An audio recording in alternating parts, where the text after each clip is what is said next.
Fundur settur á Alþingi. Fjarvistarskrá liggur frammi á skrifstofu. Borist hefur bréf frá utanríkisráðherra þar sem óskað er eftir fresti til þess að veita skriflegt svar við fyrirspurn á þingskjali 150 viðskiptaþvinganir gagnvart Rússlandi frá Karli Gauta Hjaltasyni. Einnig hefur borist bréf frá umhverfis- og auðlindaráðherra þar sem óskað er eftir fresti til þess að veita skriflegt svar við fyrirspurn á þingskjali 176 mengun á byggingarstað við Hringbraut frá Önnu Kolbrúnu Árnadóttur. Tekið er fyrir fyrsta dagskrármálið óundirbúinn fyrirspurnatími. Til svara eru hæstv. forsætisráðherra, sjávarútvegs- og landbúnaðarráðherra og umhverfis- og auðlindaráðherra. Til máls tekur hv. 6. þingmaður Suðurlands, Suðurkjördæmis, Oddný G. Harðardóttir og beinir fyrirspurn til hæstv. forsætisráðherra.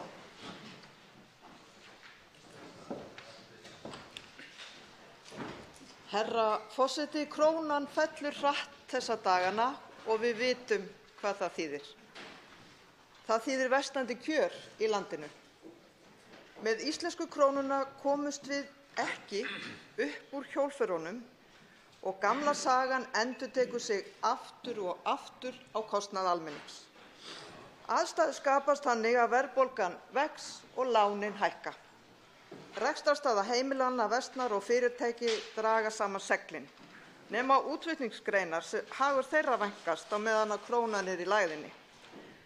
Stundum gerist þetta vegna utanaðkomandi áfalla en oftast vegna þess að stjórnvöld gera mistök og oftast sömu mistökin aftur og aftur, enda oftast sömu flokkarnir í aðstöðu til þess og núna með stuðningi Vinstri grænna. Og í dag segja menn að ástæðan fyrir falli krónunnar sé versnandi staða ferðaþjónustunnar og kröfugerðir verkalýðsfélaganna. Og hvers vegna skyldu kröfur verkalýðsfélaganna vera með þeim hætti sem þær eru? Vegna þess að þau mistök voru gerð að draga stórlega úr barnabótum og húsnæðisstyrk og breyta sköttum efnameiri fólki í hag. Og að bregðast ekki við hækkun launa forstjóra og okkar í mjög stóru stökki og láta hjá líða að taka á húsnæðisvandanum sem markaðurinn ræður augljóslega ekki við. Er hæstv. forsætisráðherra ekki sammála mér það að fall krónunnar þessa mundir sé vegna hagstjórnarmistaka stjórnvalda og þar vegi þungt ákvörðun kjararáðs og að stjórnvöld hafi ekki beitt þeim ráðum og tækjum sem þau búa yfir til að auka jöfnuð?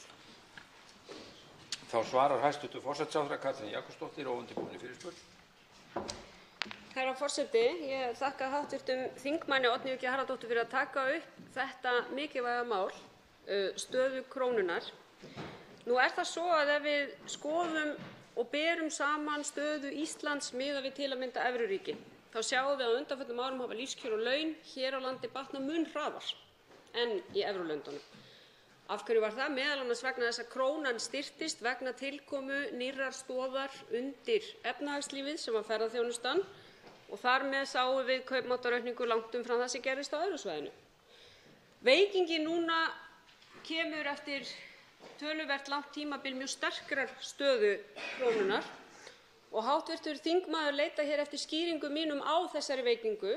Ég tel ekki eina einhlíta skýringu. Vissulega er það svo að umræða stöðu flugfélaganna og sú staðreynd að ferðaþjónustan vex ekki eins hratt og áður. Þar er ekki samdrátt að ræða en vöxtur ferðaþjónustunnar er minni en áður hefur verið, spilar þar örugglega inn í.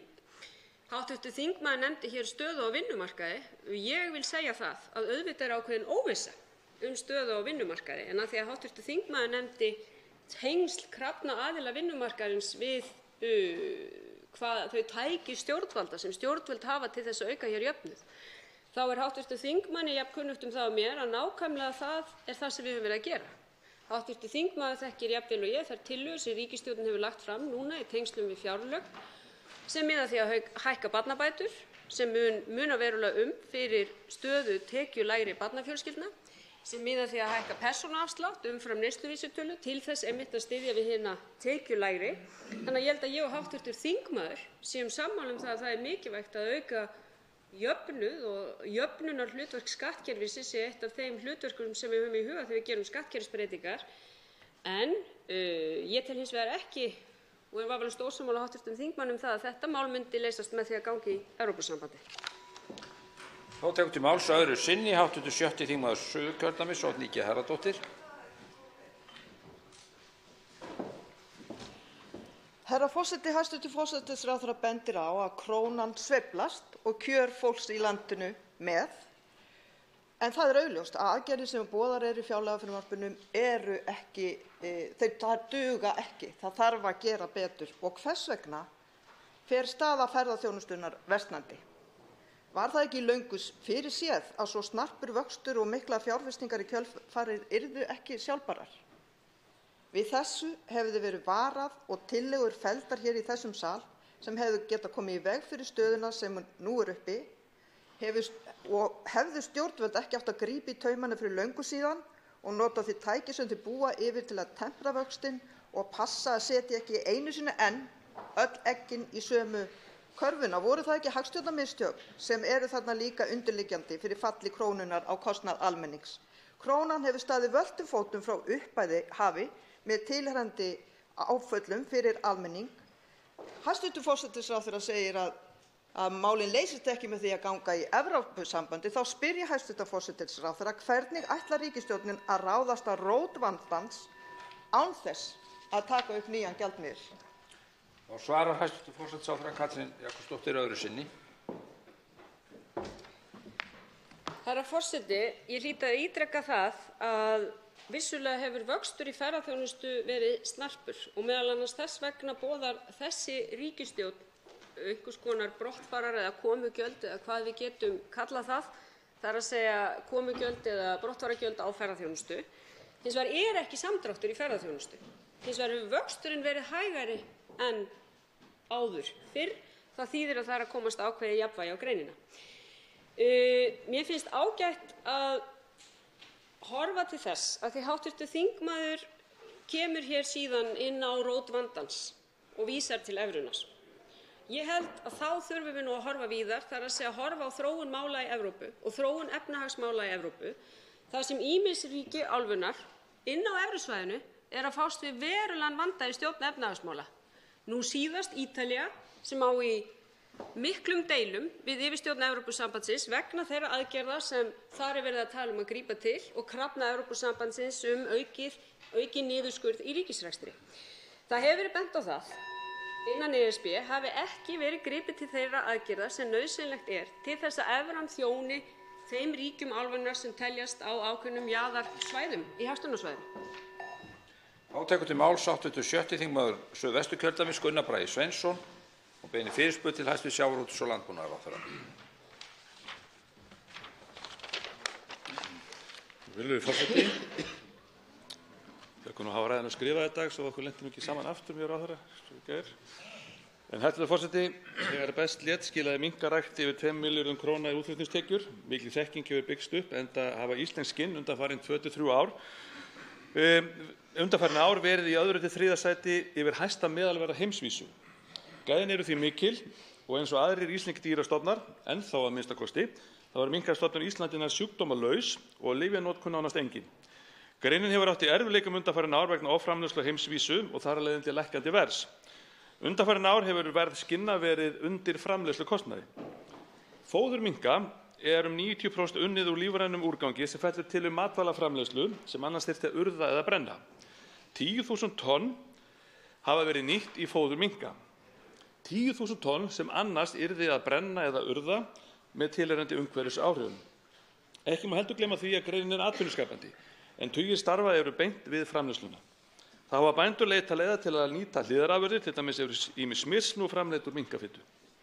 Hæstvirtur forseti, minkabændur hafa leitað til ríkisstjórnarinnar aðstoð við að komast út úr þeim tímabundnu erfiðleikum sem greinin glímir við. Á næstu 2 til 3 vikum á pelsun að hefjast. Það er þegar högnar og læður eru settar saman. Munu því minkabændur þurfa að taka ákvörðun sinn rekstur á þeim áður en það hefst. Minkabændur hafa því margir hverjir 2 til 3 vikur til að taka ákvörðun það hvort þeir ætla að halda áfram sínu rekstri eða bregða búi. Það veltur því á aðgerðum næstu daga. hvort þessum rekstri verði hætt hjá mörgum eða hvort þeir haldi áfram. Með öllu því tapi fyrir þekkingu og þjóðarbúið sem að því hlýst. Ég spyr því hæstv. Ráðherra, hafa verið teknar ákvarðanir aðstoð við greinina í þessum tímabundnu erfiðleikum? Ef svo getur ráðherra upplýst helstu aðgerðir og í ljósi þess skamma tíma sem til stefnu, hvenær má búast við að útfærslur aðgerða verða kynntar ef einhverjar verða? Þá svarar hæstv. sjávarútvegs- og landbúnaðarráðherra Kristján Þór Júlíusson á undirbúinni fyrirspurn.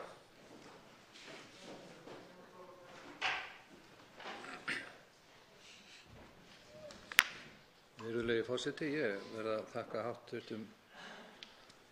þingmanni fyrir fyrirspurnina og viðurkenna það að hann miklu yfirvegaður þegar hann með skrifaðar ræður og það gott.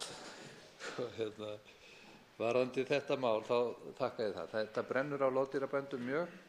Það eru starfandi 17-18 bú í landinu, 150.000 skinn í framleiðslu, veltan um 600 milljónir á ári og 650 milljónir og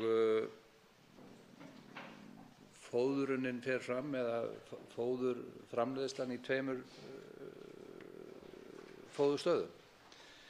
Þunginn í þessu í Skagafirði og síðan á Mið-Suðurlandi og greinin hefur núna í allnokkur ár glímt við mjög mikla erfiðleika eða hrapandi verð á markaði og að allra mati eins og hv. þingmaður nefnir þetta gæðaframleiðsla. Vandinn bara sá að verðið sem fæst fyrir afurðina stendur ekki undir framleiðslukostnað og töluverður munur per skinn þar á sjálfsagt komið í 2.000–3.000 krónur í dag. Þá vandinn sá hvernig á að ráðast í það styrkja eða skjóta styrkari stoðum undir það. Við höfum átt viðræður við loðdýrabændur, ég og byggðamálaráðherra, sem að fer með yfirstjórn Byggðastofnunar. Þar hafa möguleikar á einhvers konar aðkomu hins opinbera verið ræddir. Það hafa engar ákvarðanir verið teknar þetta ennþá. Ég hef engar fjárheimildir undir mínum málaflokki til þess að bregðast við og það hef ég gert loðdýrabændum fullkomlega grein fyrir ef að það að ræða. En ég vænti þess að við munum taka einhverjar ákvarðanir á næstu vikum. Ég get ekki tímasetta, virðulegi forseti. Það liggur ekkert slíkt fyrir en málið hefur verið rætt en engar ákvarðanir teknar svo ég svari hv. þingmanni beintúnt. Þá tekur til máls öðru sinni hv. 6. þingmaður Suðvesturkjördæmis Gunnar Bragi Sveinsson. Virðulegi forseti, ég byrja að þakka hæstv. ráðherra fyrir þessi svör. Þegar best lét var veltan eða útflutningur á minkaskinnum frá Íslandi yfir 2 milljarðar króna. Mikil þekking hefur byggst upp í landinu þegar kemur að þessari framleiðslu sem sýnir það í rauninni að menn spá því hafa ekki spáð því, menn sjá það og tölur sýna að íslensk skinn eru með þeim bestu í heiminum. Spár gera ráð fyrir að 2019 og 2020 verði greinin komin í jafnvægi heimsvísu. Það því mikilvægt að menn brúi bilið í það minnst yfir á næsta ár til þess að þekkingin og þessi miklu áhrif sem að verða í rauninni af því að við getum ekki nýtt þær afurðir sem nýttar til minkaframleiðslu ef að ekki hægt að nýta þær. Það ánægjulegt að ráðherra skuli segja hér að það sé von á aðgerðum. Ég túlka á ráðherra þannig og við búumst við að það séu aðgerðir í nánd. Ég ítreka sem sagði áðan að þær þurfa að koma núna á næstu dögum eða vikum. Það eru 2–3 vikur þar til að menn þurfa að taka ákvarðanir sinn rekstur. Þannig að ég vona satt að segja, virðulegi forseti, að ráðherra beita sér fyrir því að þessi svör sem að bændur bíða eftir liggi fyrir núna á næstu 2–3 vikum. Þá svarar hæstv. sjávarútvegs- og landbúnaðarráðherra Kristján Þór Júlíusson öðru sinni. Virðulegi forseti, ef ég hef sagt að það væri von á aðgerðum, þá vil ég fá tækifæri til þess, virðulegi forseti, að umorða það. Ég vonast eftir að við getum tilkynnt eitthvað slíkt. Ég ítreka það að við erum ekki komin að neinni niðurstöðu það hvort eða hvernig væri hægt að bregðast við. Málið til umræðu, númer 1, 2 og 3. Og þá yrði það á slíkum forsendum að hvort það væri að brúa einhvern tíma sem að greinin yrði gefin til þess að ná fótum eða koma undir sér fótunum á ný. Og það alveg rétt sem hv. þingmaður nefndi hér að þegar best lét var þetta gríðarlega öflug grein og mikil velta en það hefur kvarnast mjög ört úr þeim sem stunda þetta á síðustu árum og til dæmis voru 5 burðarstólpar á síðasta ári sem hættu í loðdýrarækt vegna þess einfaldlega að þeir sáu ekki út úr augum fyrir vanda í rekstri. Og þá standa eftir þessi 17-18 bú sem að verið að ræða möguleika á því hvort og þá hvernig væri hægt að mæta með einhverjum tímabundnum hætti. Þá tekur til máls hv. 4. þingmaður Reykjavíkurkjördæmis suður, Þórhildur Sunna Ævarsdóttir, og beinir fyrirspurn til hæstv. forsætisráðherra.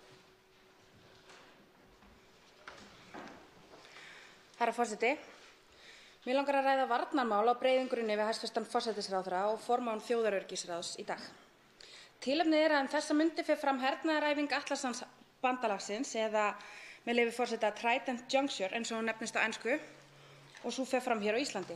Í fréttatilkynningu frá utanríkisráðuneytinu frá 19. september síðastliðnum kemur fram æfinguna með leyfi forseta að dagana 19. til 20. október verður haldin í Reykjavík skipulagsráðstefna vegna aðalæfingarinnar í Noregi.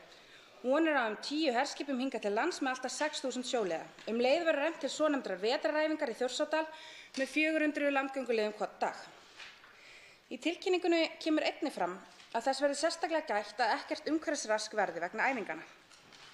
Herra forseti, í ljósi þess að Ísland hefur ekki lögfest 6. viðauka alþjóðasamnings varnir gegn mengun frá skipum og í ljósi þess að nú liggur fyrir að 10 herskip munu leggjast að bryggju hér á Fróni, spyr ég hvort tryggt hafi verið að þessi skip brenni ekki svartolíu eins og lög á Íslandi heimila og hvort gert hafi verið mat á umhverfisáhrifum að komu þessara skipa. Þá vil ég spyrja hvað valdi því að fjárframlög til varnarmála hafi svo gott sem tvöfaldast frá árinu 2016 úr 1,1 milljarði í 2,1 milljarð króna í fjárlögum ársins í áætlaðan 2,1 milljarð króna í fjárlögum ársins 2019. Og loks vil ég spyrja hæstv. forsætisráðherra vegna þess að ég veit að hún hefur talað fyrir friðsamlegum lausnum á vettvangi Atlantshafsbandalagsins hvort henni finnst það líklegt til þess að auka frið og auka öryggi Íslendinga að hýsa hérlendis hernaðaræfingu sem líta mætti á sem beina ögrun við kjarnorkuveldið Rússland.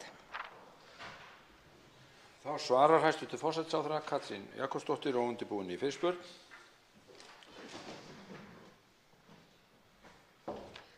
Herra forseti, ég þakka hv. þingmanni fyrir að vekja máls á þessu. Hvað varðar fyrstu spurningu hv. þingmanns Þórhildar Sunnu Ævarsdóttur mat á umhverfisáhrifum af heræfingunni sem hér stendur yfir, þá er mér ekki kunnugt að slíkt mat hafi farið fram né heldur að slíkar heræfingar séu matsskyldar. Nú er hæstv. umhverfisráðherra hér í salnum og þekkir betur til laga gerðarinnar í kringum mat á umhverfisáhrifum en slíkt mat hefur í öllu falli ekki farið fram. Hins vegar það svo að við auðvitað þurfum að huga að svartolíumengun og þar hefur Ísland verið í fararbroddi í alþjóðasamstarfi að hvetja til banns við notkun svartolíu á höfum úti. Það á við herskip jafnt sem önnur skip sem og þurfum við auðvitað að ráðast í það verkefni sem er hluti af loftslagsáætlun ríkisstjórnarinnar sem er rafvæðing hafna. Og við sjáum það auðvitað ekki bara frá herskipum heldur öðrum skipum að mengunin af þeim skipum sem hér liggja við höfn er gríðarleg og þar þarf að fara í stórt átak og ég tel að það eigi við öll skip. Hvað varðar matsskylduna þá verð ég eiginlega að vísa því til hæstv. Umhverfisráðherra mér er ekki kunnugt að slíkar æfingar séu matsskyldar. Hv. þingmaður ræðir varnarframlög og það er auðvitað kunnugt að það hefur verið mjög rík áhersla á það innan Atlantshafsbandalagsins að öll aðildarríki auki framlög sín til varnarmála. Það hefur verið rík krafa það á undanförnum árum. Þar hefur Ísland aukið sín framlög en hins vegar liggur það fyrir að við erum fjarri öllum öðrum ríkjum Atlantshafsbandalagsins þegar kemur að framlögum til varnarmála. Við erum þar fjarri öllum fjárhæðum eða hlutföllum hvernig sem þeim tening er snúið. En síðan hvað varðar spurningu hv. þingmanns friðsamlegar lausnir þá er tími minn á þrotum. Ég hins vegar hlýt að segja það að þessi heræfing sem var nú hafin, skipulagning hennar var hafin áður en ég tók við sem forsætisráðherra. Þetta er ekki, heræfingar er ekki eitthvað sem mér hugnast enda er hv. þingmanni kunnugt mína afstöðu og minnar hreyfingar til veru okkar í Atlantshafsbandalaginu en þetta er auðvitað hluti af starfsemi bandalagsins Þá tekur til máls öðru sinni hv. 4. þingmaður Reykjavíkurkjördæmis suður, Þórhildur Sunna Ævarsdóttir. Herra forseti, já, ég þakka hæstv. Ráðherra svarið. Það kannski svo ég árétti ástæðan fyrir því að ég spyr út í svartolíuna líka vegna þess að sömu fréttatilkynningu frá utanríkisráðuneytinu kemur fram að þess skuli sérstaklega gætt að það verði ekkert umhverfisrask af æfingunni og mér finnst alveg tilefni til þess að skoða þá umhverfisrask skipa sem að mögulega brenna svartolíu. En hvað um það? Hvað varðar starfsemi Atlantshafsbandalagsins, mér finnst nú munur á því að taka þátt í því á einhverjum borgaralegum grunni eða að hýsa hér hernaðaræfingu, en allt í góðu með það. Mig langaði samt að spyrja um annan viðburð sem líka hérna á vegum Atlantshafsbandalagsins sem hefur verið kynntur sem afvopnunarráðstefna NATO og á dagskrá núna síðar í mánuðinum. Nú skil ég ekki alveg hvers vegna þetta er kölluð afvopnunarráðstefna hérna á Íslandi og hvers vegna hæstv. Ráðherra hefur ítrekað kallað þessa ráðstefnu það, vegna þess að eftir því sem ég kemst næst þá er þetta gjöreyðingarvopnaráðstefna NATO sem er haldin hér. Og ég vil bara biðja að það tala skýrt það hvað við séum þá að hýsa hér og hvað við séum að taka þátt í og athuga hvers vegna þessi misskilningur og þessi undarlega þýðing á orðinu gjöreyðingarvopnaráðstefna eða Weapons of Mass Destruction kemur til að kallast afvopnunarráðstefna, bæði á fréttatilkynningu frá forsætisráðuneytinu en líka í viðtölum forsætisráðherra hæstv. Við fjölmiðla.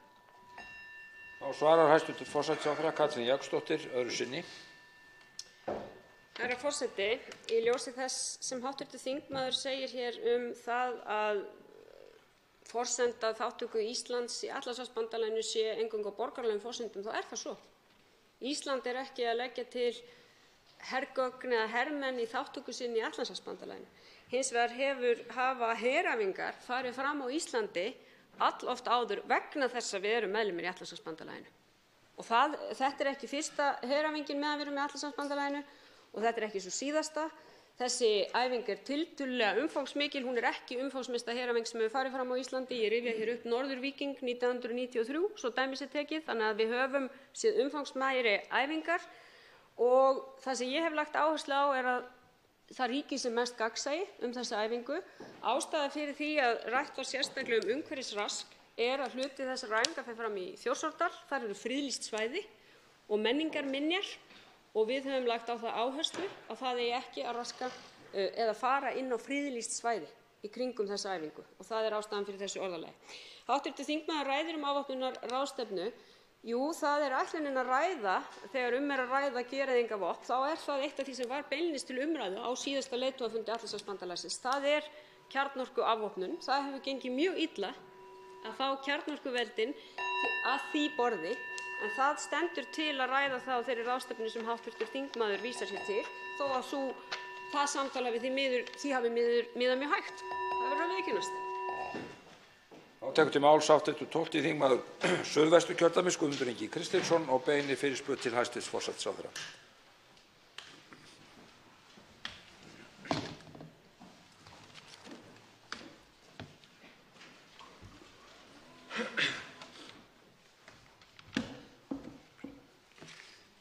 Virðulegur forseti, í gær var baráttudagur gegn fátækt. Baráttudagur til útrýmingar fátæktar. Hver var umræðan hérna á Alþingi á þessum degi? Engin. Eina umræðan sem fór fram var undir störf þingsins þegar ég tók til máls og fór með ljóð Steins Steinars brauðið og grautinn. Enn er þessi barátta. Enn eru börn útilokuð frá mötuneyti grunnskóla. Og ég spyr hæstv. forsætisráðherra, er það stefna þessarar ríkisstjórnar þöggun í málefnum fátæktar? Þau neita að sjá fátækt. Þau neita að hlusta á fátækt. Þau neita að tala fátækt á degi, baráttudegi gegn fátækt. Það er verið að tala vopnaskak NATO hér, en á sama tíma er krónu og krónu móti krónu notað sem fjárhagslegt vopn á öryrkja til að lemja inn í á starfsgetumat sem þeir hafa ekkert með að gera og vilja ekki. Hvernig getur það samrýmt stefnu Vinstri græna sem ásamt þeim flokkum sem með þeim í ríkisstjórn sem lofuðu allir, þeir lofuðu statt og stöðugt Við ætlum að afnema krónu á móti krónu. Það er komið 2 ár síðan eldri borgarar fengu krónu á móti krónu. Og hvenær ætla þeir að standa við þetta loforð? Jú, í fyrsta lagi, 1. janúar 2020. Og þá er það bara, við ætlum bara að taka ef þeir geta troðið starfsgetumati og niður kokið á örgjum, starfsgetumati sem þeir hafa ekki fengið að koma neitt að, eiga bara að kyngja. Og athugið það, margir og flestir sem að fá krónu á móti krónu skerðingu munu aldrei fara í þetta starfsgetumat. Og það kemur þetta starfsgetumat, kemur þeim ekkert við. Og þess vegna spyr ég forsætisráðherra, ætlum við að sjá til þess að afnema krónu á móti krónu? Þá svarar hæstv. Forsætisráðherra Katrín Jakobsdóttir óundirbúinni fyrirspurn.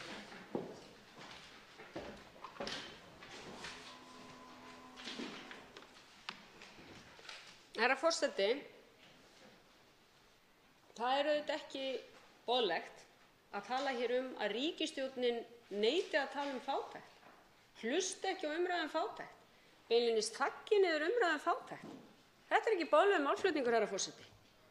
Þetta er eitt af stóru málunum sem við ræðum hér oft í þessum sal, ekki bara þingmenn stjórnarflokkanna heldur þingmenn allra flokka. Þingmenn allra flokka hafa látið sig þessi mál varða. Og ég hlýt að benda hv. Þingmann á það að það á ekki að tala niður þá umræðu sem hér fer fram fátækt, félagslegt réttlæti, jöfnuð, þar sem ég hef ekki orðið vör við annað en þingmenn allra flokka hafi látið til sín taka. Og hvað er ríkisstjórnin að leggja til? Eins og ég nefndi nú hér áðan í fyrra svari, í tengslum við fjárlagafrumvarpið núna, til að mynda skattabreytingar sem gagnast best hinum tekjulægri, hækkun persónuafsláttar umfram neysluvísitölu, hækkun barnabóta sem mun skipta mestu máli fyrir tekjulágar barnafjölskyldur, því hv. þingmaður nefnir börn. Ég er sammála hv. þingmanni. Það er ólíðandi sá fjöldi barna í þessu samfélagi sem býr við fátækt. Þess vegna skiptir máli hvað við erum að gera, en hv. þingmaður á ekki að koma hér og láta eins og aðrir neita að tala fátækt. Það er ekki svo. Hv. þingmaður fór svo að ræða hér þann hóp sem hann situr í eftir því sem ég best þekki málefni örorkulífeyrisþega, þar sem sitja fulltrúar þingflokka, fulltrúar Öryrkjabandalagsins og Þroskahjálpar, fulltrúar ráðuneytis, fulltrúar aðila vinnumarkaðarins.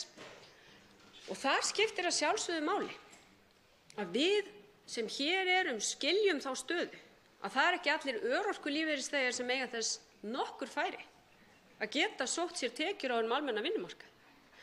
Það kerfi sem við byggjum upp má ekki verða til þess að ýta fólki út á vinnumarkað sem ekki getur unnið vegna veikinda, örorku, fötlunar. Það kerfi sem við byggjum upp má ekki verða til þess að við skerðum einstaklinga sem hugsanlega fá ekki vinnu, þó þeir geti hugsanlega sótt sér einhverja vinnu, þeir fá ekki vinnu. Þannig að sjálfsögðu skiptir máli að það kerfi sem við byggjum upp stuðlar samfélagslegri þátttöku fólks í öllum þjóðfélagshópum og tryggi framfærslu, en það á ekki að snúast að mínu viti að tróða neinu ofan í kokið á neinu. Máls tekur öðru sinni hv. 12. þingmaður Suðvesturkjördæmis Guðmundur Ingi Kristinsson. Virðulegi forseti, ég verð bara að segja þetta og ríð svör hjá hæstv. forsætisráðherra. Hver var umræðan hjá ríkisstjórninni í gær á degi fátæktar? Hvar var hún? Engin. Og hvar er umræðan krónu á móti krónu? Og að tala það að samráðshópur endurskoðun almannatrygginga hafi eitthvað með starfsgetumat að gera er rangt. Starfsgetumatið er alveg sér útgáfa. Það var fólk, alveg sérfræðingar sem kom að því. Öryrkjar fengu ekki að koma nálægt því. Og hvað er þá þetta alltala ekkert okkur án okkar? Það var ekki við. Og svo eru þeir alveg steinhissa að Öryrkjabandalagið neita að kyngja þessu. Auðvitað neitar vegna þess að það er alveg ólíðandi að nota fjárhagslega svipu krónu á móti krónu til að þvinga fólk í eitthvað sem það vill ekki. Og ég bara spyr, ætlið að sjá til þess núna bara 1. desember strax að hætta þessa krónu á móti krónu skerðingu. Þannig að fólk sem er á lægstu bótum og launum hérna geti haldið einhver svona smá jól en þurfi ekki að fara í biðraðir eftir mat. Þá svarar hæstv. forsætisráðherra Katrín Jakobsdóttir öðru sinni. Herra forseti, ef hv. þingmanni fannst svörin rýr þá get ég sagt að þau voru í ætt við spurningu hv. þingmanns. Ég fór hér yfir það starf sem stendur yfir í þessum samráðshópi og mér kunnugt afstöðu Öryrkjabandalagsins í þessum málum. Þau hafa gert mjög vel grein fyrir henni. Ég átti fund með þeim síðast í gær, hv. þingmanni til upplýsingar, þar sem við fórum yfir nákvæmlega þessi sjónarmið sem snúast það hvernig getum við aukið samfélagslega þátttöku örorkulífeyrisþega, hvernig getum við búið til mannvænlegt kerfi sem gerir það að verkum að þeir sem geta sótt sér tekjur á almennum vinnumarkaði fái til þess tækifæri, og það sjálfstætt vandamál. Því það eru ekki endilega mörg störf í boði. Eitt af því sem forsvarsmenn Öryrkjabandalagsins hafa einmitt bent á að hér mun lægra hlutfall fatlaðs fólks á vinnumarkaði en annars staðar í Evrópu. Af hverju það? Hljótum við ekki að spyrja okkur að því af hverju okkar vinnumarkaður, bæði sá opinber og almenn, hefur þróast með þeim hætti að mun lægra hlutfall fatlaðs fólks á vinnumarkaði hér en annars staðar. Viljum við breyta því? Já, ég vil gjarnan sjá kerfi sem stuðlar að því. Þar með á ekki að svipta fólk sinni framfærslu. Það snýst ekki það. Og þess vegna einmitt þessi starfshópur starfandi til þess að fá fram þessi sjónarmið sem einmitt forsvarsmenn Öryrkjabandalagsins hafa gert mjög skýra grein fyrir, bæði við mig og vafalaust félagsmálaráðherra sem fer fyrir þessum hópi. Þá beinir fyrirspurn til hæstv. Forsætisráðherra, hv. 13. þingmaður Suðvesturkjördæmis, Jón Steindór Valdimarsson.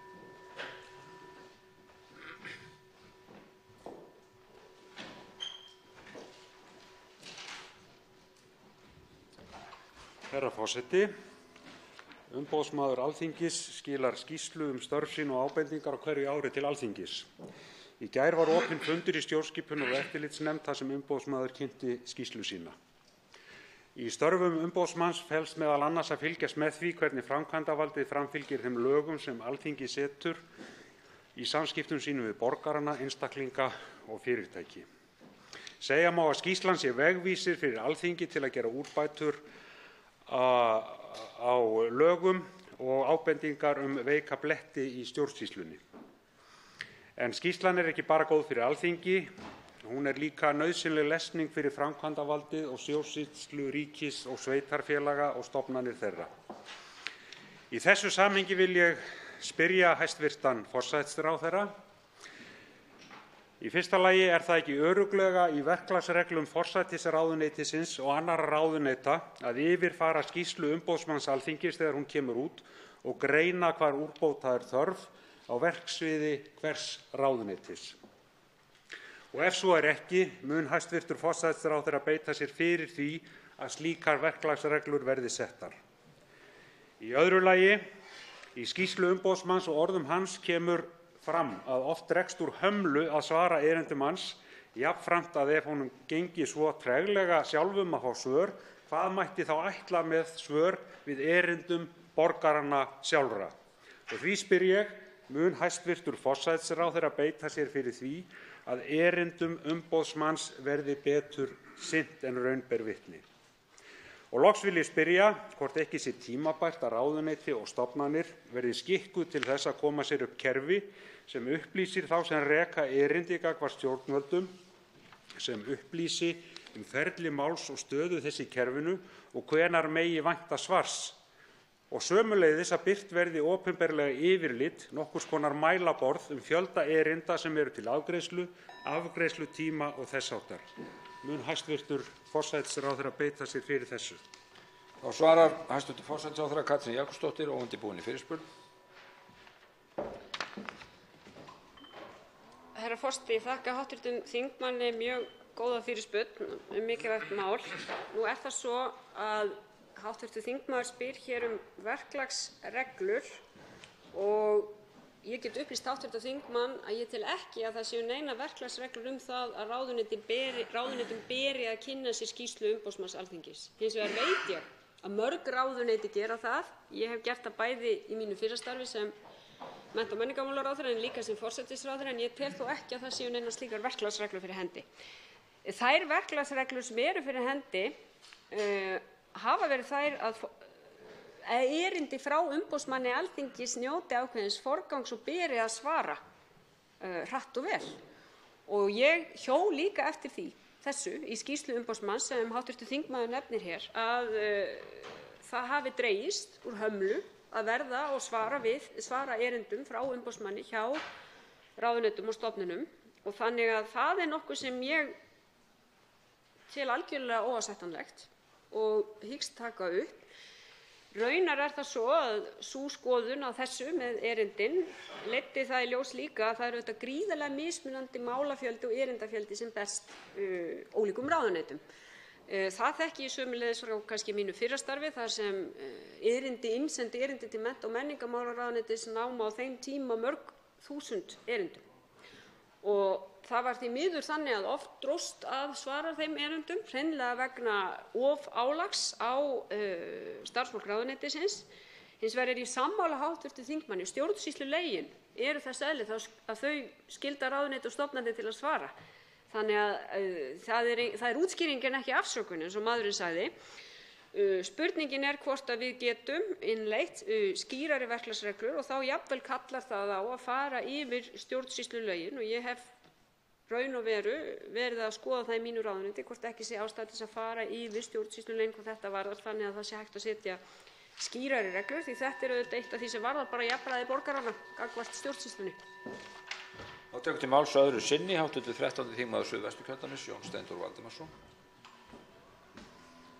Herra forseti, ég þakka hæstv. Forsætisráðherra fyrir ágæt svör og skynji ekki annað en að þessi mál verði tekin fastari tökum heldur en verið hefur hingað til, enda held ég að það sé afskaplega brýnt. Mig langar að vekja máls á öðru sem fram kom í máli umboðsmanns og skýrslu hans, en það afgreiðsla og þjónusta við borgara eða íbúa þessa lands sem hafa íslensku ekki að móðurmáli. Og þar frumkvæðisathugun í gangi og boðuð skýrsla og ég held að ég ýki ekki þegar að ég fullyrði að umboðsmaður hafi boðað svarta skýrslu þau mál. Og því vil ég spyrja, eins og ég spurði hv.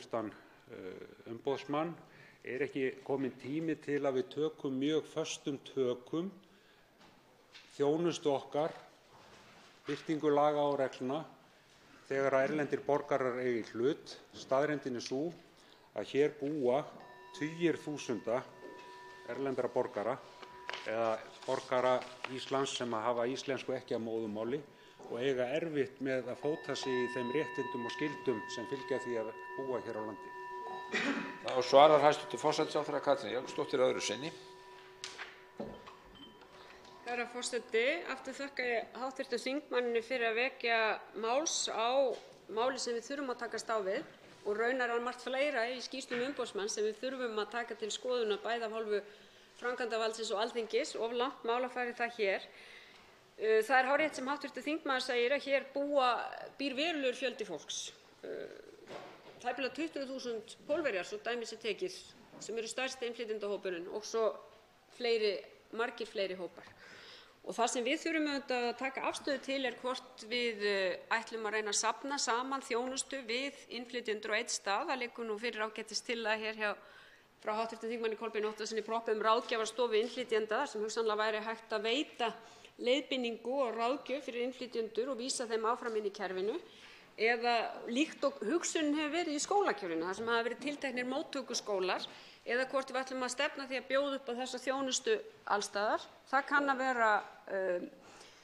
kann að vera meira umleikis að vinna það með þeim hætti. Þannig að ég held og þakka bara aftur hv. þingmanni fyrir. Þetta úrlausnarefni. Hvernig við ætlum að tryggja það að þetta fólk njóti eðlilegrar þjónustu, ráðgjafar og réttinda hér á landi. Umræðum fyrsta dagskrármálið lokið. Tekið fyrir annað dagskrármálið.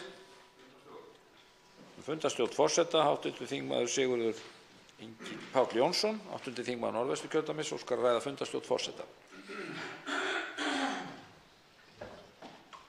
Hæstv. forseti, ég kem hérna upp til að leita í raun og veru ráða hjá hæstv. forseta það vegna beina minnar fund í atvinnuveganefnd. Þannig var að 27. september síðastliðinn kom svo frétt að hætt var við ráðningu nýs skrifstofustjóra í atvinnuvegaráðuneytinu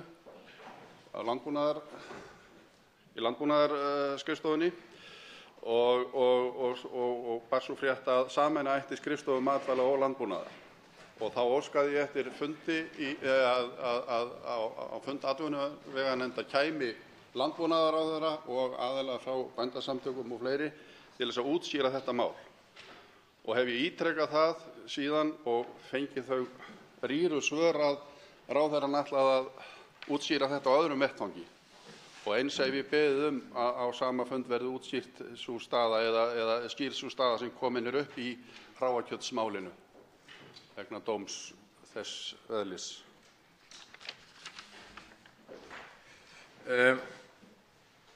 Til máls tekur hv. þingmaður Þorgerður Katrín Gunnarsdóttir, 7. þingmaður Suðvesturkjördæmis, fundarstjórn forseta. Já, herra forseti, ég sat fund hjá hv. atvinnuveganefnd í morgun þar sem meðal annars hv. þingmaður Sigurður Páll Jónsson kom inn á nákvæmlega þennan þátt. Ég ekkert endilega sammála honum efnislega hvert við eigum að fara með skipulagningu á sjávarútvegs- og landbúnaðarráðuneytinu. Ég tel mikilvægt til lengri tíma að við horfum á það sem matvælaráðuneyti. En fyrirspurn hv. þingmanns er hins vegar fullkomlega eðlileg og ég tel hann á sinn hátt vera að gæta eftirlitshlutverks Alþingis, hann er að krefjast þess að ráðherra mæti til þess að upplýsa um ákvarðanir sem geta haft mikla þýðingu fyrir bæði þróun landbúnaðar, þróun matvælaiðnaðar hér á landi, svo dæmi séu tekin. Þannig að mér fannst miður að heyra það að hæstv. Ráðherra sem er í ákveðinni vegferð með þetta mál sem ég hins vegar er nokkuð hlynnt að hann geri, að hann hins vegar kom ekki fyrir nefndina. Þannig ég vil eindregið taka undir þessa ósk og þessa bón hv. þingmanns Sigurðar Páls Jónssonar hvað þetta mál varðar og fá hæstv. Ráðherra fyrir nefndina þannig að við getum tekið að minnsta spjall það hvert er verið að fara með þetta mikilvæga ráðuneyti. Þetta er að mínu mati framtíðarráðuneyti fyrir íslensk matvæli til lengri tíma litið. Til máls tekur hv. þingmaður Gunnar Bragi Sveinsson, fundarstjórn forseta, 7. þingmaður Suðvesturkjördæmis.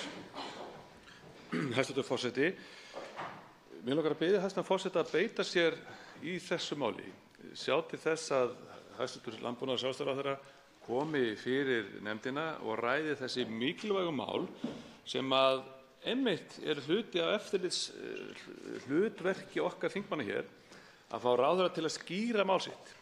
Við getum haft alls konar skoðanir á því hvað ráðherrann er að gera, en honum ber að koma fyrir nefndina, honum ber að útskýra hvaða vaki fyrir honum með ráðuneytið og líka hver viðbrögð eiga að vera í þessu stóra máli sem eru þetta hráakjötsmál. Það getur ekki verið að hæstv. ráðherra líti svo á að þetta sé ekki nein stór mál og þetta kom ekki þinginu við. Þess vegna bið ég hæstv. forseta að beita sig fyrir því að útskýra það kannski fyrir hæstv. ráðherra að hans hlutverk er líka að koma fyrir nefndina, koma fyrir þingmenn, ræða við þingmenn og útskýra sína afstöðu þar. Og eftir því hefur óskað ítrekað að það muni að ráðherra komi fyrir þessa nefnd og ég hvet hæstv. forseta til að beita sér í því. Máls tekur hv. 4. þingmaður Reykjavíkurkjördæmis suður, Þórhildur Sunna Ævarsdóttir og ræðir fundarstjórn forseta. Herra forseti, já, ég vil líka viðstödd þennan umrædda fund atvinnuveganefndar í morgun og má ekki til með annað en að taka undir með hv. kollegum mínum hér. Það er leiður ósiður ef að hæstv. ráðherrar fara að stunda það að neita nefndum að sinna sínu eftirlitshlutverki og neita að mæta á nefndarfundi þegar nefndarmenn kalla eftir því. Ég man eftir öðru nýlegu dæmi, eða svona tiltölulega nýlegu, þegar hæstv. fjármálaráðherra neitaði að mæta fyrir stjórnskipunar- og eftirlitsnefnd vegna þess að hann taldi sig þá þegar hafa útskýrt það að hann hafi falið nokkrar skýrslur fyrir fjölmiðlum og Alþingi í fjölmiðlum og taldi sig þar af leiðandi ekki fyrir að útskýra það fyrir þinginu, sínum eftirlitsaðila. Þetta er eitthvað sem má ekki verða óskrifaðri venju hérna á þessu þingi og ég bara hvet forseta eindregið til þess að hvetja alla hæstv. ráðherra eindregið til þess að sinna sínum skyldum og mæta á fundi nefnda Alþingis. Forseti hefur heyrt hvað hv. þingmenn hafa fram að færa þetta mál. Tekið fyrir annað dagskrármálið framtíð íslenskrar peningastefnu, munnleg skýrsla forsætisráðherra, ein umræða. Til máls tekur hæstv. forsætisráðherra Katrín Jakobsdóttir.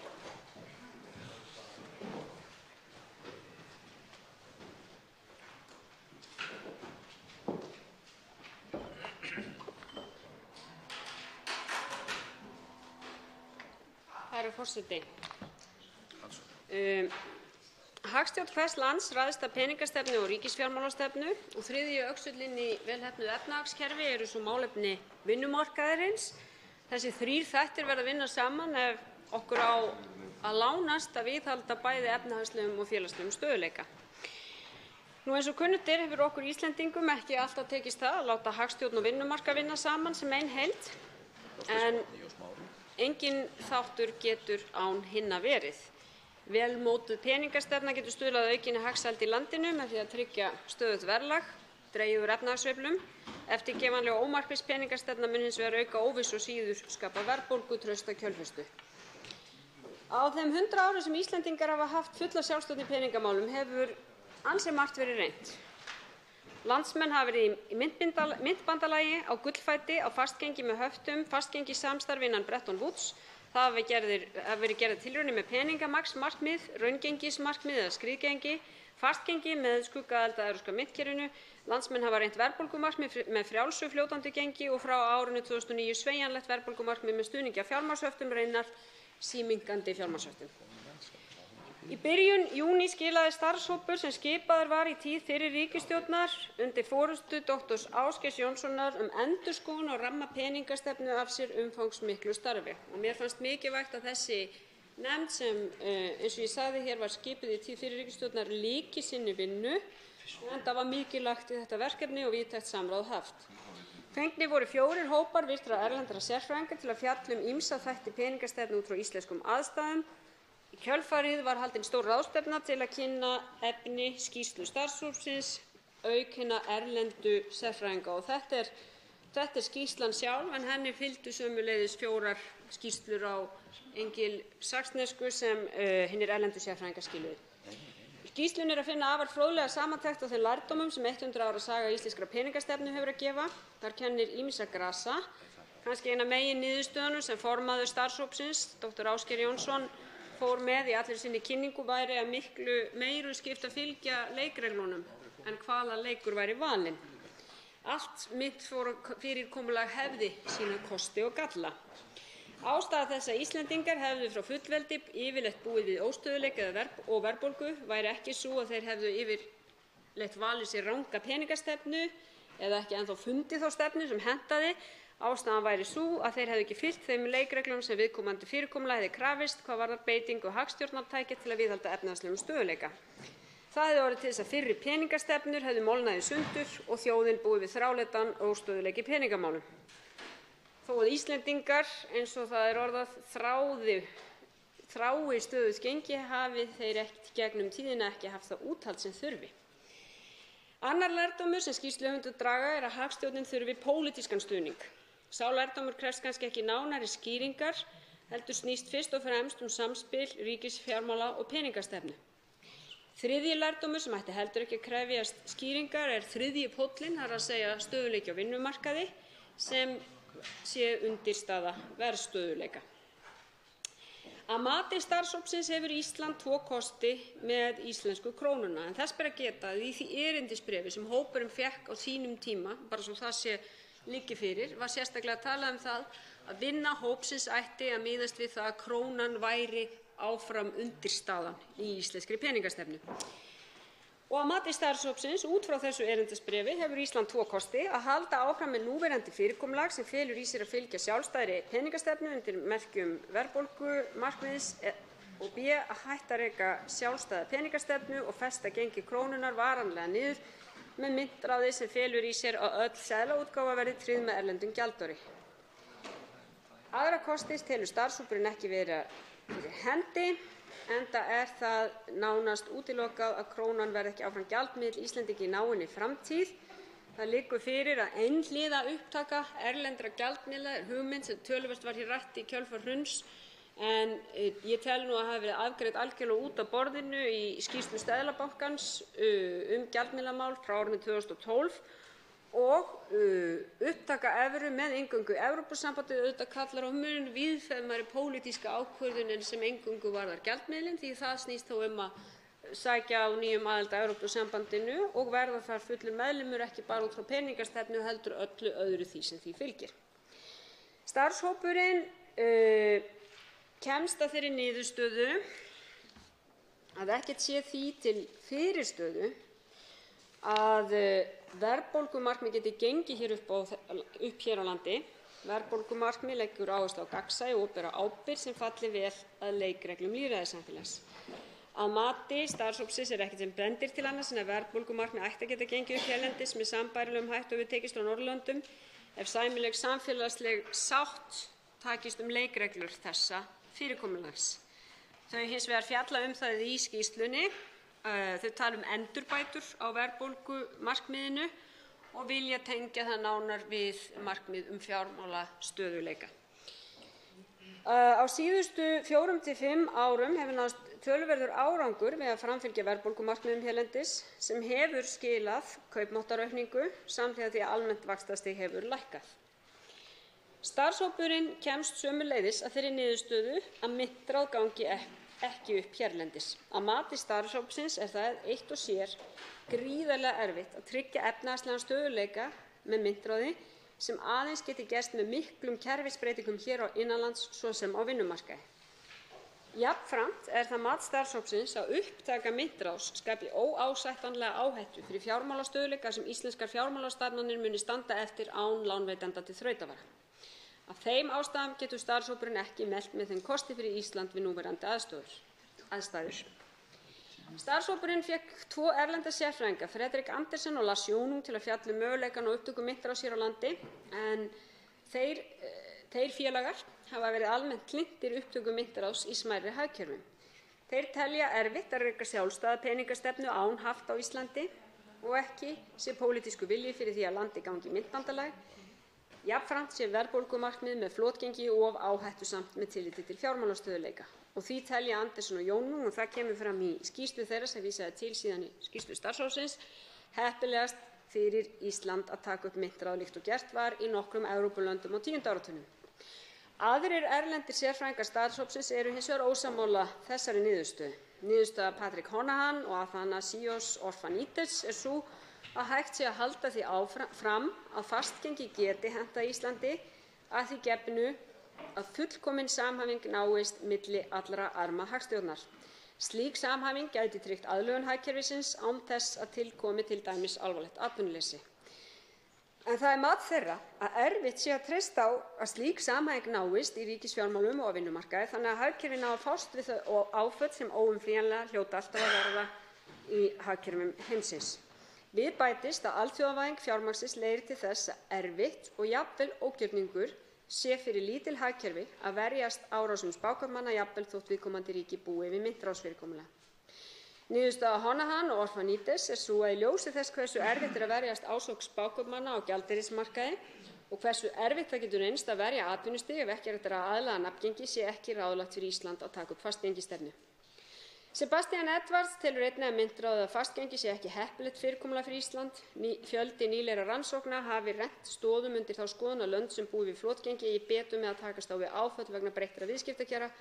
Rannsóknir Edwards benda til þess að lönd sem standa frammi fyrir flökti í verðlagi á útflutnings- og innflutningsvörum eigi auðveldara með að fást við þau áföll með flotgengi heldur en þau sem búi við fastgengi. Langtíma afleiðingar á hagvöxt ríkjanna séu umtalsverðar vegna þessa. Starfshópurinn fékk að lokum Kristin Forbes til að fara yfir beitingu þjóðhagsvarúðar fyrir Ísland og niðurstöðurnar koma fram í skýrslu hennar. Að áliti Forbes stendur Ísland að mörgu leyti framarlega þegar kemur á þjóðhagsvarúð. Hún leggur þó til veigamiklar breytingar á hinum formlega hagstjórnarramma sem starfshópurinn gerir að tillögu sinni sem raunar í samræmi við álit annarra erlendra ráðgjafa sem hafa áður málið fjallað. Tillaga hennar og starfshópsins að Seðlabanki Íslands skuli einn vera ábyrgðaraðili fyrir þjóðhagsvarúð og eindavarúð og hafa yfirumsjón með greiningu, ákvörðun og beitingu allra þjóðhagsvarúðartækja.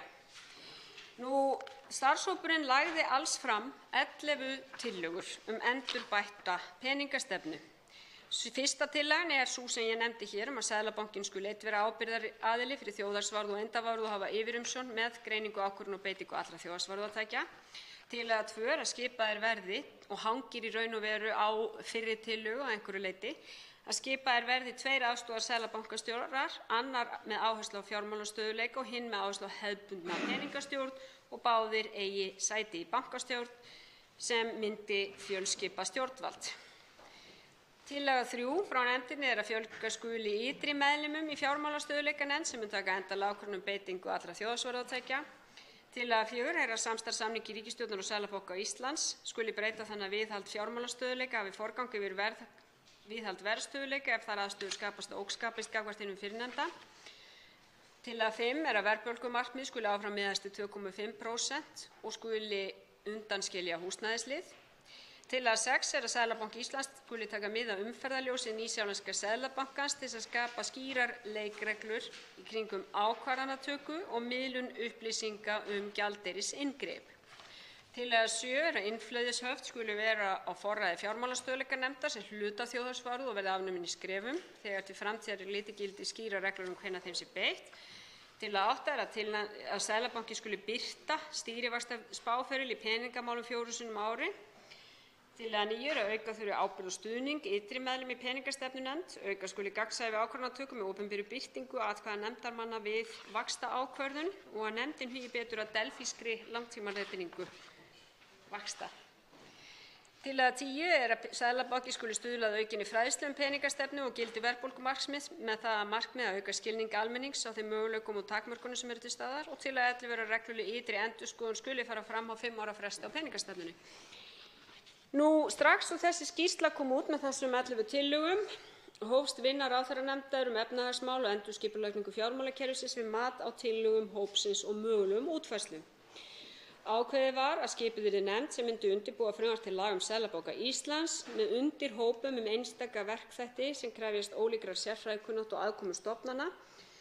Ég óskaði eftir sjónarmiðum Seðlabanka Íslands og Fjármálaeftirlitsins á tillögum þessa starfshóps sem varða auðvitað þessar stofnanir sérstaklega og í greinargerðum þessara stofnana koma fram ýmis sjónarmið tillögurnar og þá skipulag þeirra vinnu sem framundan er.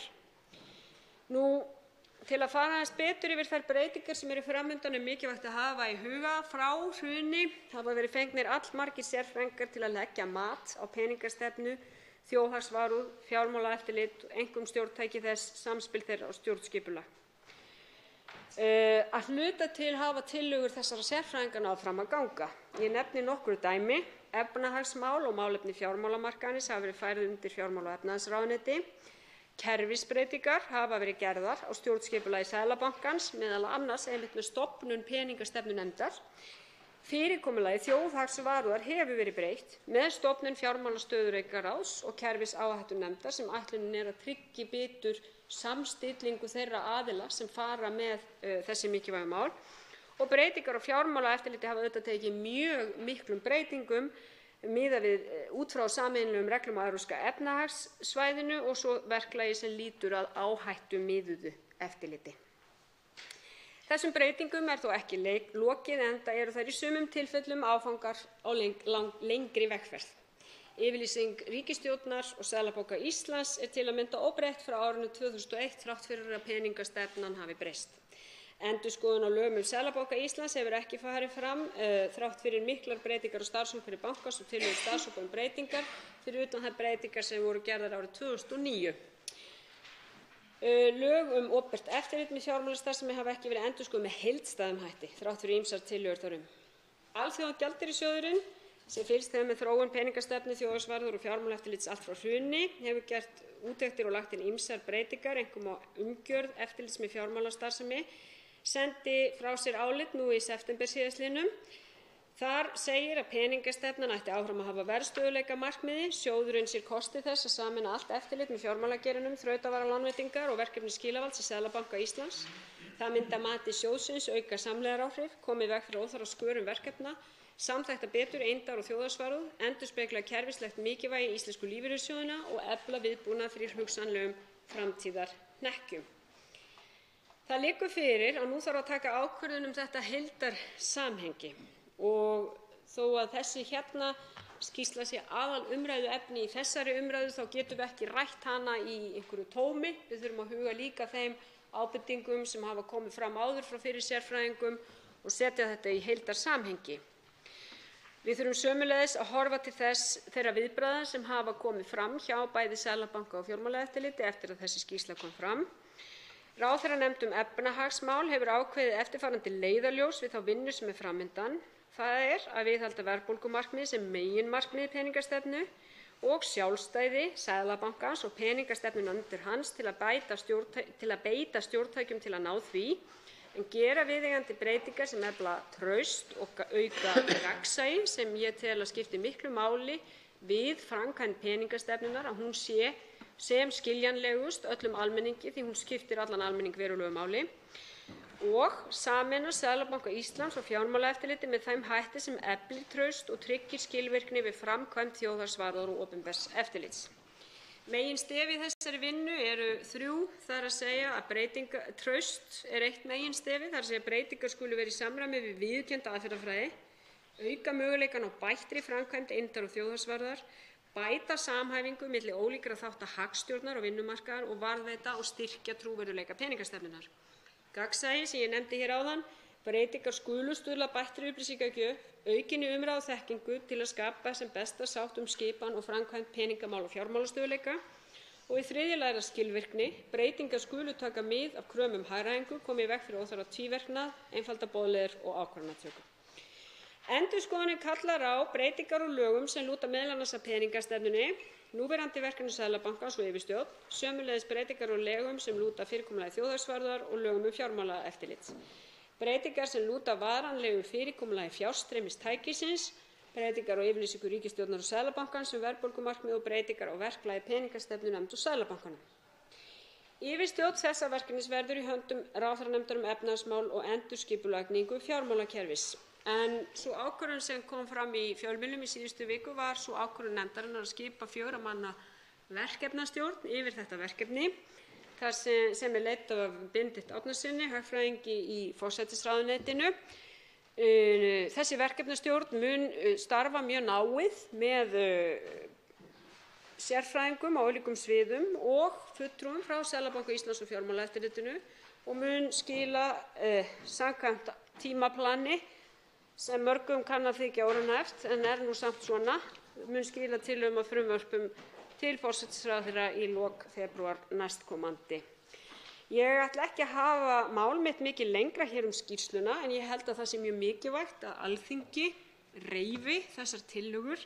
Það er mikilvægt að það gerist á þessum tímapunkti, ekki aðeins hér í salnum heldur líka á vettvangi efnahags- og viðskiptanefndar, þar sem ég þykist vita að hafi þegar farið fram töluverð umræða efni skýrslunnar. Því það er mikilvægt að við náum að skapa sem besta sátt við þær breytingar sem verða gerðar á þessum undirstöðustofnunum við framkvæmd peningastefnunnar, þannig að þær megi endast þvert á flokka og ríkisstjórnir til lengri tíma. Því það skiptir gríðarlegu máli fyrir almenning í landinu að þessar breytingar byggja á góðum rökum og séu til góðs fyrir hagstjórnina. Svo háttar til að 3 hv. þingmenn hafa óskað eftir að veita andsvör og mun því ræðutími í síðara andsvari vera styttri í 1 mínútu. Fyrst til að veita andsvör er Smári McCarthy, hv. 10. þingmaður Suðurkjördæmis.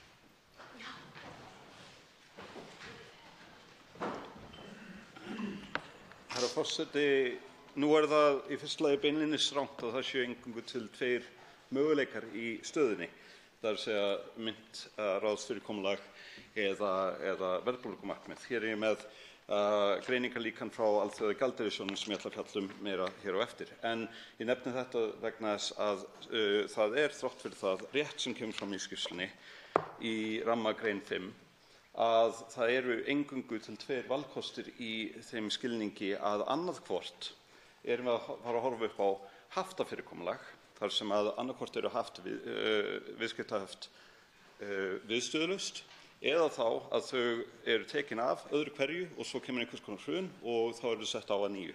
Eða þá valkostur 2 að það sé einhvers konar myntbandalag eða einhvers konar allavega stefnumörkun í átt að því að fylgja gengi stærri gjaldmiðils.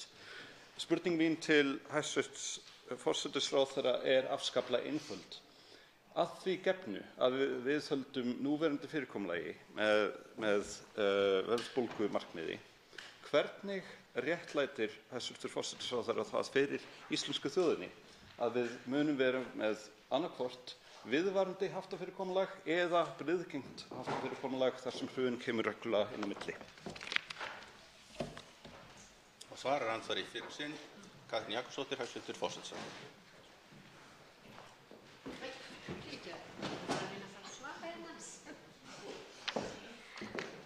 Herra forseti, ég fór hér yfir áðan af því hv. þingmaður, ég þakka hv. þingmanni Smára McCarthy fyrir andsvarið. Ég fór hér yfir niðurstöðu nefndarinnar. Hv. þingmaður gefur það út að hann sé ósammála þessu mati nefndarinnar. Mér finnst rétt að halda því til haga að þetta er niðurstaða hennar að segja að það séu 2 valkostir fyrir hendi. Hann spyr, hv. þingmaður spyr hvernig. En það stendur auðvitað ekki eingöngu á milli verðbólgumarkmiðs og myntráðs. Það var ekki það sem ég vona að ég hafi sagt hér í minni ræðu, heldur sjálfstæðrar peningastefnu með ólíkum markmiðum. Við þekkjum það að seðlabankar eru auðvitað með ólík markmið milli landa. Verðbólgumarkmið hefur það verið algengast, en við þekkjum það til að mynda frá Seðlabanka Bandaríkjanna. Það er atvinnustig, kemur töluvert inn í peningastjórnina. Þannig að það er í raun og veru það sem horft er á. Það er þessi sjálfstæða peningastefna eða myntráð, og það voru valkostirnir sem ég taldi mig vera að fara hér yfir áðan í minni ræðu. Hv. þingmaður spyr hvernig geti ég réttlætt núverandi fyrirkomulag, fannst mér vera spurning hv. þingmanns. Nú er það svo að við erum að ræða að gera breytingar á núverandi fyrirkomulagi og styrkja ramma peningastefnunnar. Ef hv. þingmaður skilgreinir fjárstreymistækið sem hefur verið í notkun sem höft, þá er það eitthvað sem hv. þingmaður getur komið að í seinna andsvari sínu. Ég er ekki sammála því að líta á fjárstreymistæki sem höft. Ég tel eðlilegt að þeir sem fara með yfirstjórn peningastefnunnar hafi einhver tæki, til dæmis til þess að koma í veg fyrir vaxtamunarviðskipti á borð við þau sem við sáum hér í aðdraganda hruns, þar sem Seðlabankinn reyndi að beita stýrivaxtatækinu til þess að hafa áhrif á vaxtamunarviðskipti sem urðu gríðarlega mikil í aðdraganda hruns, vegna þess að það voru engin fjárstreymistæki fyrir hendi. Og ég held að við þurfum að horfa á það ef við viljum halda í þá kosti sem fylgja sjálfstæðri peningastefnu, því það er engin, getum við sagt, töfralausn. Það er engin töfralausn þegar kemur að gjaldmiðlamálum. Þá held ég að það sé nauðsynlegt að viðkomandi aðili sem fer með yfirstjórn peningastefnunnar hafi til þess tæki til þess að stjórninni. Þetta er andsvari síðara sinn, Smári McCarthy, hv. 10. þingmaður Suðurkjördæmis. Herra forseti, það er ekki bara ég sem er ósammála greiningu nefndarinnar, heldur er það Alþjóðagjaldeyrissjóðurinn. Höfum það á hreinu. Auðvitað eru fjárstreymisstýritæki höft. Við erum að tala 40% bindiskyldu til dæmis í dag, sem hefur verið lýst sem einhvers konar fjármunastýritæki en var aldrei ætlað sem almennt stýritæki. Og það hefur meira þess að Seðlabankinn sagt, það með minnir. Nú er aðalatrið þetta og spurningin mín var einföld og ég vona að ég fái svar við henni þetta skiptið. Það er að velja annað hvort haftafyrirkomulag sem kannski gengur á með hléum, eða þá við getum gengið í einhvers konar fyrirkomulag þar sem að við bindum okkur við annan gjaldmiðil með einum eða öðrum hætti. Þetta eru einu valkostunir. Það er svokallað sjálfstæði þar sem við erum í höftum með reglulegu móti, eða þá að binda okkur við annan gjaldmiðil. Þetta eru tveir valkostir. Hvort þeirra ætlar hæstv. Forsætisráðherra að velja og hvernig réttlætir hæstv. Forsætisráðherra það að viðhalda haftafyrirkomulagi? Það svarar andsvari síðara sinn, hæstv. Forsætisráðherra Katrín Jakobsdóttir. Herra forseti, það er ekki 40% almenn bindiskylda, en það er 40% bindiskylda á innflæði. Og forsætisráðherra, sú sem hér stendur, telur eðlilegt með sjálfstæðri peningamálastefnu að það sé hægt að beita fjárstreymistækjum.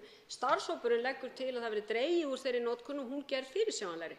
Og það er tillaga sem ég tel að við ættum að ræða hér. Hins vegar spyr þingmaðurinn valkostinn, það er að segja binda okkar gjaldmiðil við annan gjaldmiðil, og ég tel að það séu fær mjög sannfærandi rök gegn þeirri leið. Ég er í raun og veru sammála niðurstöðu Seðlabankans frá árinu 2012 sem ég vitnaði hér til áðan að valkostirnir séu íslensk króna með styrkari ramma peningastefnuna eða innganga í Evrópusambandið og upptaka evru. Ég tel að myntráðsleiðin, það er að segja binda gjaldmiðilinn við annan gjaldmiðil, hafi allt of mikla áhættu í för með sér. Ef við skoðum reynsluna af því hvar þetta hefur verið reynt og hvar þetta hefur verið gert, hafa aðstæður þar verið mjög ólíkar því sem tíðkast á Íslandi. Við getum tekið Eistland, þar sem við erum með allt aðrar aðstæður á vinnumarkaði, allt aðra stöðu í fjármálakerfinu sem var nú fyrst og fremst í erlendri eigu á þessum tíma. Við erum að tala þrautavara lánveitanda sem þar með fellur niður. Þannig að ég held að það séu of miklir ókostir við þetta fyrirkomulag. Forseti minnir ræðumenn á að rói salinn. Forseti minnir ræðumenn á að forseti þarf fyrst að tilkynna það áður en þeir stíga í ræðustól.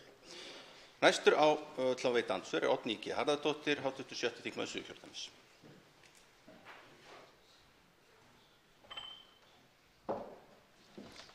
Herra forseti, ég vil þakka hæstv. Forsætisráðherra fyrir ræðuna og hún lýsti ágætlega því sem stendur í skýrslunni, en ég vil spyrja hæstv.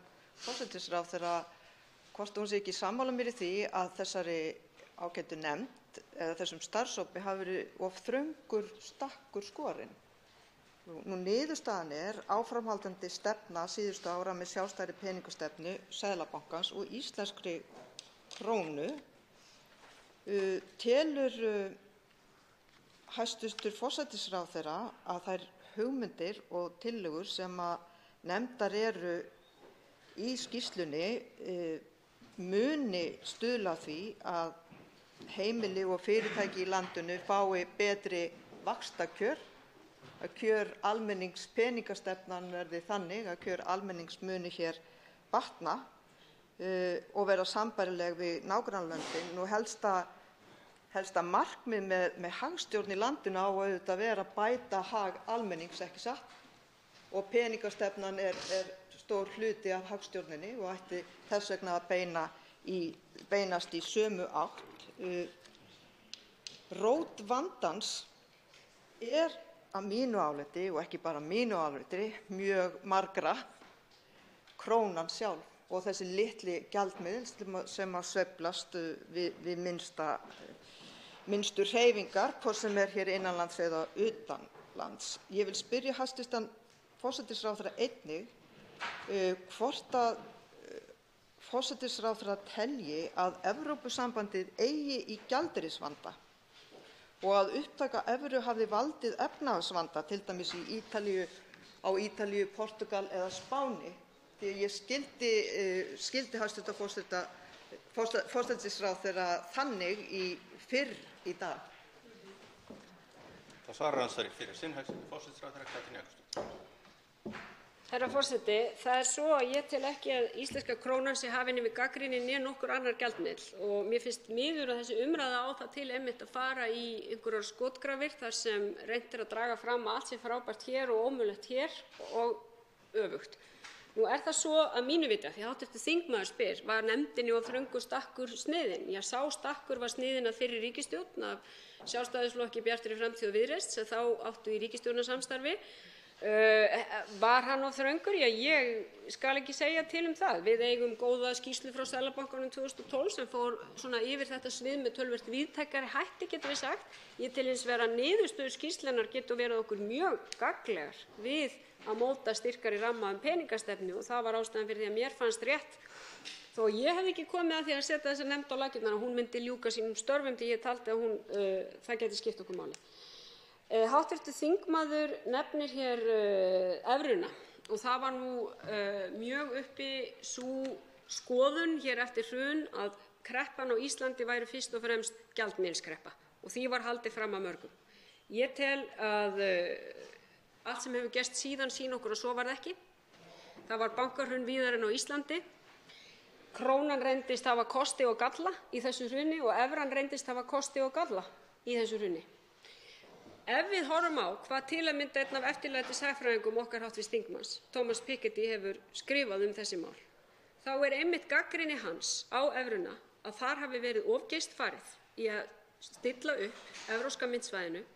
Þar hafi verið komið á laggirnar sameiginlegum gjaldmiðli fyrir mörg ríki án þess að fyrir lægi sameiginleg ríkisfjármálastefna og sameiginleg skattastefna sem væri nauðsynleg til að tryggja öflugar undirstöður fyrir evruna sem gjaldmiðil í jafn ólíkum löndum og raun ber vitni.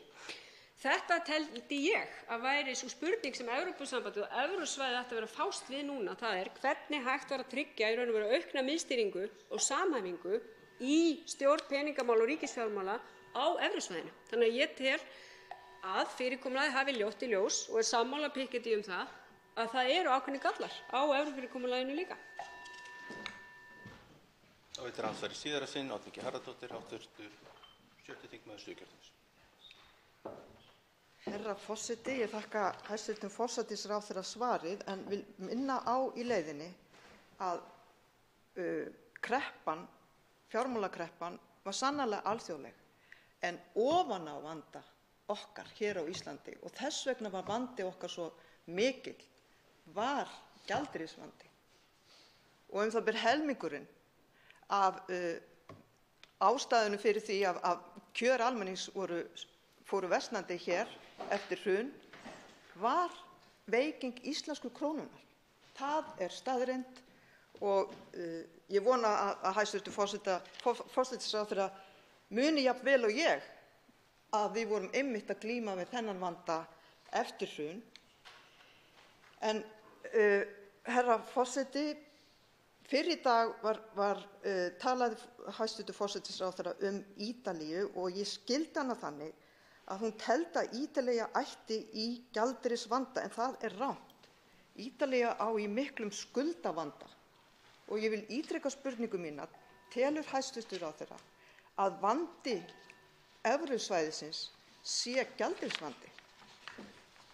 Svarar andsvar í síðara sinn forsætisráðherra Katrín Jakobsdóttir. Herra forseti, ég tel að vandi evrusvæðisins sé hagstjórnarvandi og ég held að gjaldmiðill er ekkert annað en tækið sem nýtt í hagstjórn.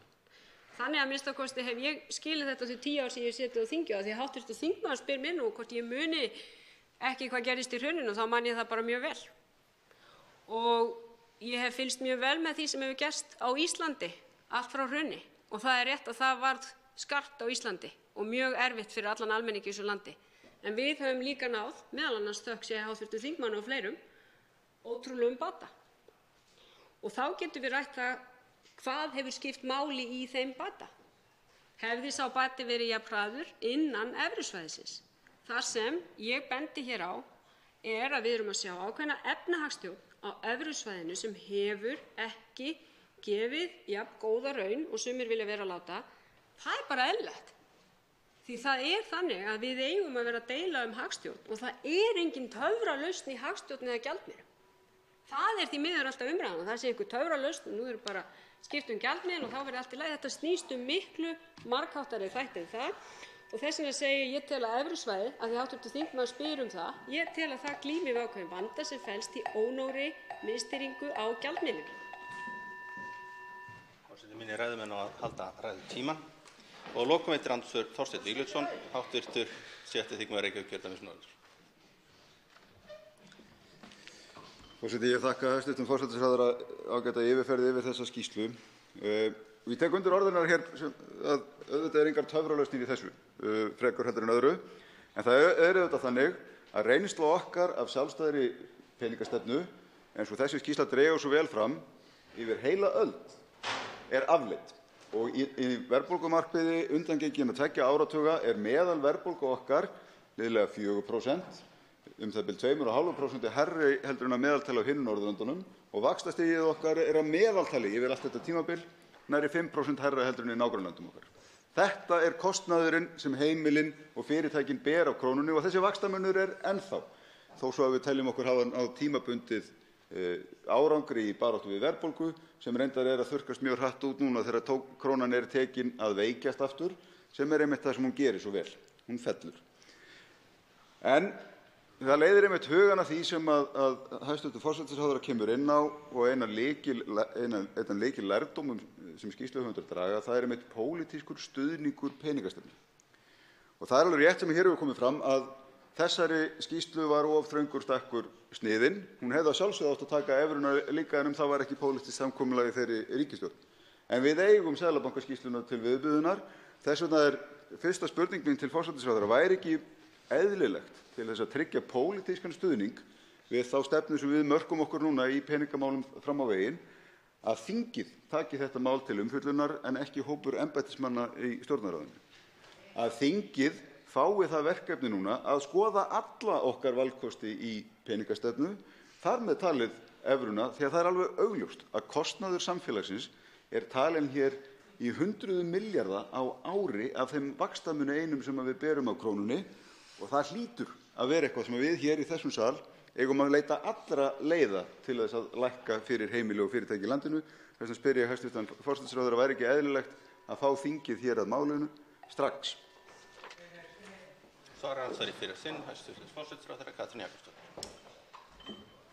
Herra forseti, ég þakka hv. þingmanni fyrir þetta andsvar, Þorsteini Víglundssyni. Eins og kom fram hér í máli mínu þá það svo að skýrslan byggir á því erindisbréfi sem gefið var út og hv. þingmaður lýsir þeirri skoðun sinni að hann telji að fara eigi víðar yfir sviðið. Skýrslunni var skilað til mín sem forsætisráðherra og ég sem handhafi framkvæmdarvalds að sjálfsögðu fylgi því eftir á mínum vettvangi og ég mun gera það og hef boðað breytingar á lögum um Seðlabankann og mun halda þeirri vinnu áfram. Þar með það ekki sagt að mín skoðun alltaf sú að Alþingi Íslendinga á að taka upp svona mál sjálft. Það þarf ekki leyfi framkvæmdarvaldsins til þess. Það liggja fyrir verulega mikil gögn og skýrslur. Ég vísaði sjálf hér í skýrslu Seðlabankans frá árinu 2012 en sömuleiðis hefur við fengið fjölmarga erlenda sérfræðinga sem hafa komið að málum eftir hrun og komið með ábendingar og gert tillögur um það hvernig við getum styrkt betur ramma peningastefnunnar. Mér myndi finnast það góð hugmynd að efnahags- og viðskiptanefnd Alþingis færi með skipulegum hætti yfir þessa ráðgjöf og tæki afstöðu, skoðaði það jafnvel hvort að hún kæmi með sitt eigið álit inn í þessa vinnu. Ég myndi fagna því að því ég ítreka það að ég tel að Alþingi getur tekið hvaða mál sem eru sett á dagskrá. Það til gagns fyrir framkvæmdarvaldið að fá skoðun Alþingis á málinu. Hins vegar held ég að ef við horfum hins vegar á það sem hv. þingmaður nefndi einnig, skýrslu Seðlabanka sem kom með þessa tvo valkosti, íslenska krónan áfram í öðrum ramma, getum við sagt, peningastefnuna og hins vegar innganga í Evrópusambandið og upptaka evru. Mín skoðun sú að seinni valkosturinn, hann snýst auðvitað ekki eingöngu peningastefnu. Hann snýst miklu fleiri þætti sem varða miklu fleiri þætti samfélagsins en eingöngu peningastefnuna. Það hins vegar besta mál ef þingið tekur þessa skýrslu fram aftur og skoðar það jafnvel hvort að það megi vinna einhverja áframhaldandi vinnu á grundvelli hennar. Þá til andsvar í síðasta sinn, Þorsteinn Víglundsson, hv. 7. þingmaður Reykjavíkurkjördæmis norður. Herra forseti, ég þakka hæstv. forsætisráðherra svarið. Það auðvitað svo að þinginu ekki neitt stakkur sniðinn í þessum efnum, getur skoðað hverja þá valkosti sem það kýsa að skoða, en það veldur auðvitað vonbrigðum og við höfum gripið til þverpólitísks samstarfs og samráðs af minna tilefni heldur en þetta og þessi ríkisstjórn hefur gert það í mörgum öðrum tilvikum að ítreka það og það veldur auðvitað vonbrigðum að það sé ekki reynt að afla einhvers konar þverpólitísks stuðnings við þá leið sem valin verður, heldur þvert á móti lýsir ríkisstjórnin því yfir áður en umræðan einu sinni hefst hér í þessum sal að áfram verði stuðst við verðbólgumarkmið með þeim hörmulegu árangri sem það hefur skilað okkur hingað til. En það kannski annað sem vert og mikilvægur lærdómur í þessu, það snýr einmitt að leikreglunum og pólitískum stuðningi við peningastefnu. Það einmitt ríkisfjármálin sem ítrekað bent á að þurfa að styðja við peningastefnuna meðan að stefna þessara ríkisstjórnar gengur þvert á alla skynsemi í peningastefnu við þær kringumstæður sem við erum í núna. Það beinlínis markmið og stefna þessara ríkisstjórnar að brjóta þessar sömu leikreglur sem talað að sé svo mikilvægt að virða.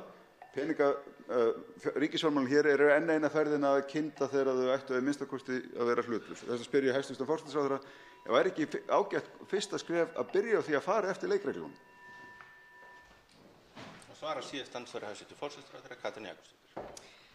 Herra forseti, ég ítreka það sem ég sagði að ég fagna aðkomu þingsins að þessari umræðu ef vilji fyrir henni.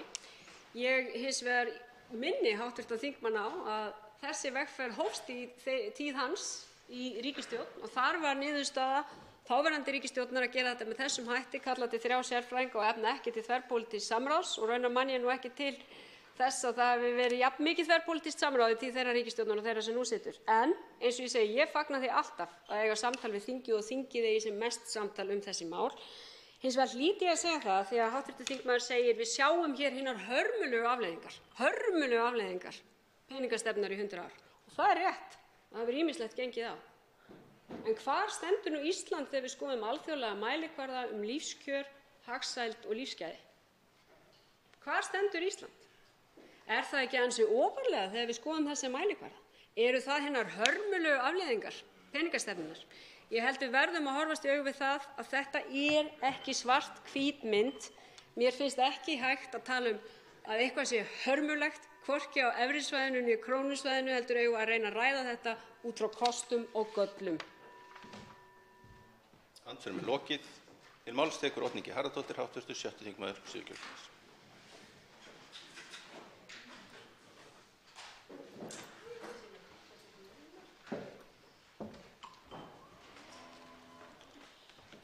Herra forseti, það kom mér satt að segja á óvart þegar þáverandi ráðherranefnd efnahagsmál fól starfshópi í mars 2017 að endurmeta peningastefnu Íslands. Ekki aðeins vegna þess þrönga ramma sem nefndinni var ætlað að starfa innan, heldur einnig vegna þess að í september 2012 hafði Seðlabankinn gefið út mjög ítarlegt rit valkosti Íslands í gjaldmiðils- og gengismálum. Markmiðið var að ritið yrði grundvöllur málefnalegrar umræðu efnið og auðvelda stjórnvöldum jafnt sem almenningi að taka upplýsa afstöðu til þess hvert skuli stefna í gjaldmiðilsmálum þjóðarinnar. Þetta viðamikla rit Seðlabankans var unnið af fjölda sérfræðinga bankans og er í 25 innihaldsríkum köflum. Einn kaflinn fjallar reynslu Íslendinga af sjálfstæðri peningastefnu og sveigjanlegu gengi og bendir á að í samanburði við reynslu annarra þjóða af peningastefnu með formlegu verðbólgumarkmiði sé slök reynsla Íslendinga sláandi.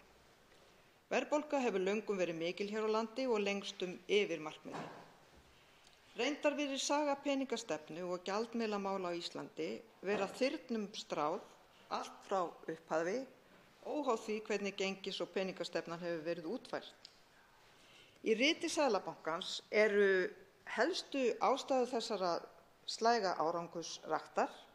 Við erum berskjöldur fyrir sveiflum í alþjóðlegu verði matvæla og hrávöru, fábreytni innlendra framleiðslu og útflutnings gerir það að verkum að sérhæfing verður mikil og þjóðarbúskapurinn óstöðugri en í öðru stærri hagkerfum. Líklegt sé því að stjórn peningamála verði ávallt erfiðari hér en í stærri hagkerfum þar sem atvinnuuppbygging er stöðugri.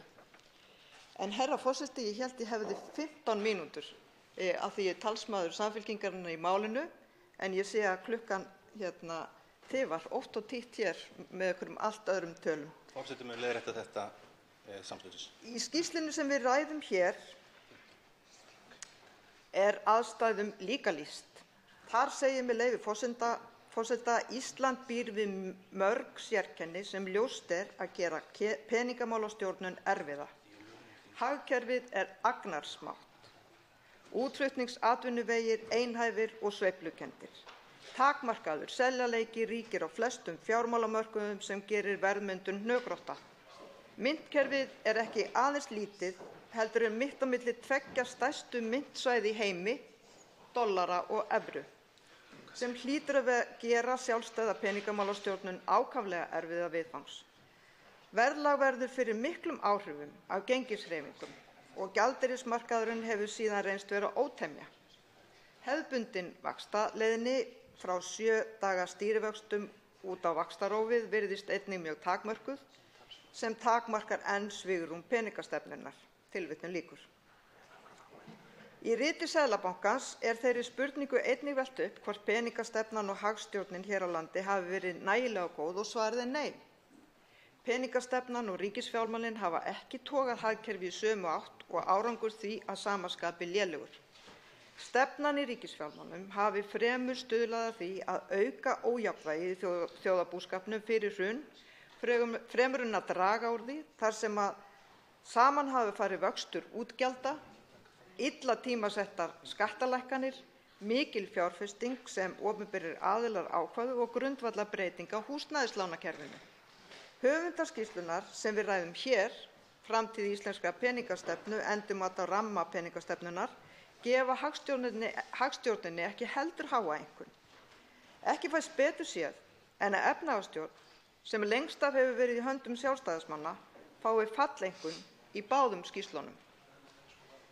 Hlutverk hagstjórnar ætti að vera að hámarka efnahagslega velferð almennings og þar sem að peningastefna er mikilvægur þáttur hagstjórnar er því eðlilegt að markmið hennar sé einnig að hámarka efnahagslega velferð almennings. Herra forseti, ég sagði í upphafi ræðu minnar að skýrslubeiðnin hefur komið mér á óvart, en það kemur mér einnig á óvart hversu takmörkuð skýrslan er. Kannski er ekki við höfunda að sakast það heldur að þeim hafi verið ætlað að ganga út frá þeirri forsendu að krónan verði áfram gjaldmiðill Íslendinga, að aðeins tvennt komi til greina, áframhald stefnu síðustu ára með sjálfstæðri peningastefnu Seðlabankans eða að gengið verði fest við annan gjaldmiðil með myntráði. Og myntráð er slegið út á borðinu í skýrslunni og reyndar einnig í skýrslu Seðlabankans. Með myntráði skuldbinda stjórnvöld sig til þess að skipta innlendum gjaldmiðli út fyrir kjölfestugjaldmiðilinn á fyrirfram ákveðnu gengi og er skuldbindingin jafnan fest í lög til að auka trúverðugleika hennar enn frekar. Til þess að uppfylla þessi skilyrði þarf myntráð að byggja upp gjaldeyrisforða sem nægi til þess að slíkur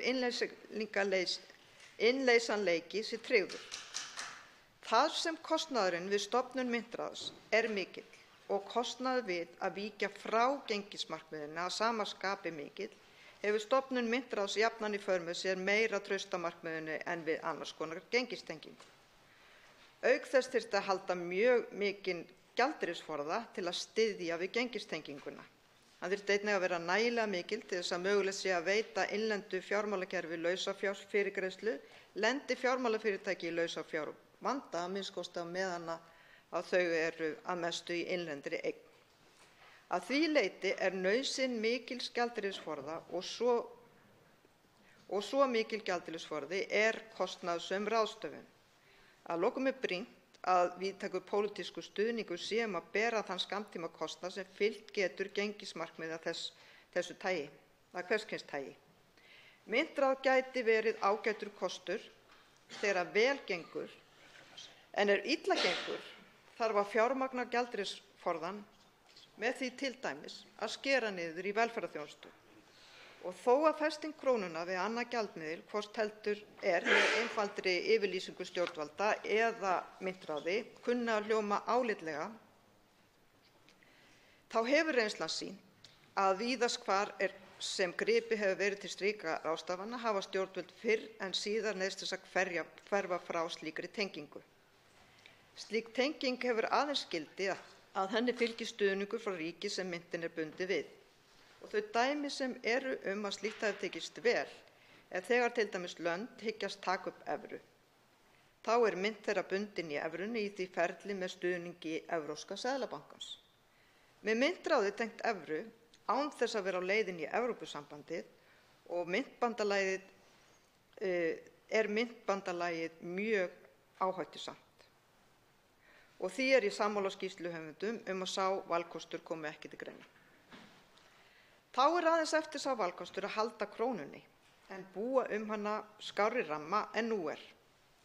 Hugmyndin er sú að gera enn eina tilraunina með krónuna þó það sé löngu ljóst að það mun aldrei ganga að reka svo smáa sjálfstæða mynt nema með ærnum tilkostnaði sem almenningur ber. Hættum því og förum ódýrari leið sem er að klára samninginn við Evrópusambandið og taka upp evru í kjölfarið. Getur einhver svarað þeirri spurningu hvað Ísland hafi grætt á því að klára ekki samninginn við Evrópusambandið sem var rétt á lokasprettinum og skilja stærstu álitamálin eftir í óvissu? Almenningur græddi augljóslega ekkert en andstæðingar aðildar geta hins vegar fullyrt áfram að aðildin yrði okkur óhagstæð þó þeir viti í raun ekkert það. Enginn þurfti að óttast slæman samning því slæmur samningur hefði auðvitað verið felldur í þjóðaratkvæðagreiðslu. En hvers vegna ættum við að kasta krónunni og taka upp evru? Í riti Seðlabankans valkosti Íslands í gjaldmiðils- og gengismálum segir í kaflanum sem ber yfirskriftina Hvaða gjaldmiðil, meðal annars þetta, með leyfi forseta: Eðlilegt er að nálgast valið út frá því að markmiðið sé að lágmarka kostnað sem fylgir því að eiga viðskipti við önnur lönd og draga sem mest úr gengissveiflum gagnvart öðrum gjaldmiðlum. Út frá þessu sjónarmiði er því nærtækast að horfa til þess hversu mikil viðskipti eru við þau myntsvæði sem koma til greina, sem til lengdar getur haft áhrif á tengsl innlendrar hagsveiflu og hagsveiflu á svæðinu. Einnig skiptir máli hversu stórt svæðið er og hversu algengt er að önnur ríki tengist því. Ábatinn í formi stöðugra gengis verður því meiri sem fleiri gjaldmiðlar tengja svæðinu. Hversu mikið viðkomandi gjaldmiðlar eru notaðir í uppgjöri alþjóðlegra viðskipta þjóðarinnar og hvernig samsetningu erlendra skulda þjóðarbúsins er háttað kann einnig að skipta máli. Að lokum er mikilvægt að viðkomandi gjaldmiðill sé traustur þannig að peningaleg kjölfesta sé til staðar á myntsvæðinu. Og þegar litið til allra þessara þátta virðist tenging við eða upptaka evru augljósasti kosturinn, sé á annað borð ákveðið að tengja gengi krónunnar öðrum gjaldmiðli eða taka hann upp. Evrusvæðið vegur langþyngst í utanríkisviðskiptum þjóðarinnar og erlendum skuldum hennar og er evran algengasta uppgjörsmynt erlendra viðskipta hennar ásamt Bandaríkjadal. Evrusvæðið er jafnframt næststærsta myntsvæði heimsins á eftir því bandaríska. Því fylgir tenging við evruna viðbóta ábati vegna þess að fjöldi annarra ríka gerir slíkt hið sama eða reynir að draga úr sveiflum gagnvart henni. Tengsl innlendrar hagsveiflu við hagsveiflu evrusvæðisins er hins vegar takmörkuð. Niðurstöður rannsókna benda þó til þess að slík tenging aukist jafnan við aðild að myntbandalagi. Herra forseti, ávinningur með aðild að evrusvæðinu er aukin milliríkjaviðskipti og því hærri þjóðartekjur á mann, aðgangur að stórum fjármálamarkaði án gengisáhættu og því lægri vextir og hærri þjóðartekjur á mann, stærðarhagkvæmni peningakerfis og meiri samkeppni sem sárlega vantar hér á landi og ákveðinn rammi hagstjórnina ásamt lausafjárfyrirgreiðslu frá Evrópska seðlabankanum ef þörf krefur. Og, herra forseti, innan ESB er ekki gjaldmiðilskreppa. Og nú segja einhverjir, já, en krónan bjargaði Íslendingum í hruninu. Og ég vil í því samhengi minna á að sá björgunarleiðangur fól í sér að vanda fyrirtækjanna var alfarið velt yfir á íslenskan almenning, öfugt við það sem gerðist í öðrum löndum þar sem atvinnulífinu var farið að glíma við vandann. Lækkun á gengi krónunnar olli hækkun vísitölu neysluverðs sem svo hækkaði lán heimilanna var sér íslenskt fyrirbæri. Í öðrum löndum lentu einstaklingar í vandræðum með húsnæðislán vegna atvinnumissis, en sá vandi bættist líka ofan á vanda íslenskra heimila í kreppunni. Einhverjum myndi segja að við þyrftum að glíma við vandann eins og hann er í dag og getum ekki beðið eftir því að ferli ljúki að ganga í Evrópusambandið. Og það er rétt. Og einhverjar tillögum í skýrslunni sem við ræðum hér er varða styrkari umgjörð krónuna koma gagni í þeim efnum. En við komumst aldrei á leiðarenda ef við leggjum ekki af stað í ferðina. Við þurfum að hefja samningaferlið að nýju, ljúka samningum og bera hann undir þjóðina. Samkvæmt nýjustu könnun sem Gallup gerði fyrir Já Ísland vilja töluvert fleiri Íslendingar taka upp evru en halda krónunni. Enda kostnaður við krónuna of íþyngjandi fyrir heimilin í landinu. Verum því skynsöm, því að það er ódýrara. Fjórir hafa óskað eftir að veita andsvör og er því ræðutími styttur niður í 1 mínútu í báðum umferðum. Fyrst að veita andsvör er hæstv. Forsætisráðherra Katrín Jakobsdóttir. Herra herra forseti. Ég vil þakka hv. þingmanni fyrir hennar ræðu og þar kom fram í sú skýra afstaða frá hv. þingmanni og væntanlega hennar flokki að Samfylkingin hafni myntráðsleiðinni sem ég gerði einmitt að umtalsefni hér áðan í ræðu minni og sammála hv. þingmanni um það. Mig langar hins vegar að spyrja hv. þingmann sem sagði hér að vanda af kreppunni hefði ekki verið velt yfir á almenning á evrósvæðinu. Og ég veit ekki hvort almenningur í Grikklandi til dæmis sammála hv. þingmanni um þetta sem var mjög ósáttur einmitt við hagstjórn Evrópusambandsins í gegnum þá kreppu. Mig langar að spyrja hv. þingmann vegna orða hennar að hún telji það bestu leiðina fyrir Ísland, hvort að hún sé ekki samt sammála því að það þurfi að taka á hagstjórnarvandanum á evrusvæðinu, að það þurfi að breyta utanumhaldi evrunnar og ef evran eigi að lifa af, hvort það sé ekki augljóst, og ég vitnaði hér áðan í Thomas Piketty, að það þurfi að samræma ekki aðeins peningastefnuna, heldur stefnu í ríkisfjármálum og skattamælum á evrusvæðinu. Svarar andsvar í fyrra sinn, Oddný G. Harðardóttir, 87. þingmaður Suðurkjördæmis. Herra forseti, nú hefur hæstv. Forsætisráðherra ekki hlustað nægilega vel á ræðu mína vegna þess að ég sagði ekki að almenningur í Evrópu hefði ekki lent í vanda. Hann var með öðrum hætti og hann var fyrst og fremst vegna atvinnumissis, en hann var ekki vegna gjaldeyriskreppu eins og hér á landi. Það voru vissulega vandamál sem fylgdu kreppunni í Evrópu og það þekkjum við öll, en til viðbótar þurfti íslenskur almenningur að glíma við þessar séríslensku aðstæður sem var veik króna. Þetta hefði ég haldið að væri augljóst mál. En varðandi gjaldmiðil yfir höfuð, þá skiptir auðvitað máli fyrir evrusvæðið að allar þjóðirnar hagi sig þannig og leitist við að haga sig þannig að gæta því að gjaldmiðillinn sveiflist ekki og að þjóðirnar lendi ekki í gjaldeyrisvanda.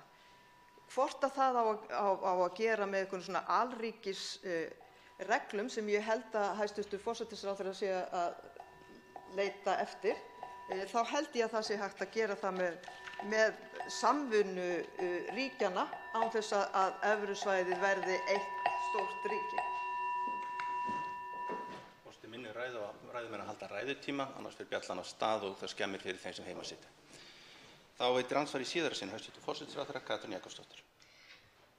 Herra forseti, ræðutíminn er vandamál í þessari umræðu. Það kannski verið betra að semja ræðutíma, nefni ég herra forseta. En ég vil segja það við hv. þingmann. Ég er sammála hv. þingmanni að aukin samræming þarf ekkert að kalla á eitt ríki í Evrópu. Það er ekki mín skoðun. En það sem ég er í raun og veru bara að kanna hér í mínu andsvari hvort að hv. þingmaður sé ekki sammála því að það hafi verið ákveðin hagstjórnarvandi á evrusvæðinu sem hefur haft áhrif á lífskjör almennings. Það sé þörf á því að ríkin vinni betur saman þegar kemur að undirstöðu þáttum hagstjórnarinnar á borð við ríkisfjármál og skatta, og hvort að það sé ekki sömuleiðis ákveðið vandamál að Evrópski seðlabankinn sitji sem ákveðinn sökudólgur í umræðu innan Evrópusambandsins fyrir hagstjórnarvandinum, þar sem auðvelt er fyrir ríkisstjórnir innan evrusvæðis að vísa bara alltaf á Evrópska seðlabankann sem ábyrgðaraðila og forðast þá að taka á vandanum heima fyrir. Því þarna erum við að tala um þann hagstjórnarvanda mínu viti sem við höfum séð á evrusvæðinu.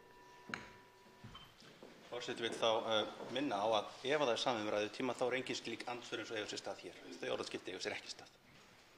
Þá svarar andsvari í síðara sinn hæstv. 7. þingmaður Suðurkjördæmis, Oddný G. Harðardóttir. Herra forseti, ég skal reyna að virða ræðutímann, en það er erfitt þegar maður hefur 1 mínútu til að svara risastórum spurningum. Og ég held að Evrópski seðlabanki sé mjög mikilvægur bakhjarl fyrir evrulöndin. Það er bara þannig, og það væri ekki ónýtt fyrir okkur að hafa slíkan bakhjalla á bak við gjaldmiðil sem við varum að vinna með. En mig langar að að segja frá nýlegri könnun sem var gerð Evrópusambandið og þar sem þjóðir myntsvæðisins voru spurðar og Evrópusambandsins voru spurðar hvernig þeim líkaði veran í Evrópusambandinu. Og þar kemur í ljós að ríkin hafi aldrei verið jafn jákvæð gagnvart Evrópusambandinu og líka ríki sem hafa verið í vandræðum. 85% Íra og Möltubúar og jafnvel Grikkir segja við viljum vera í Evrópusambandinu vegna þess að það gott fyrir kjörin. Þá veitir andsvör Ólafur Ísleifsson, hv. 10. þingmaður Reykjavíkurkjördæmis norður.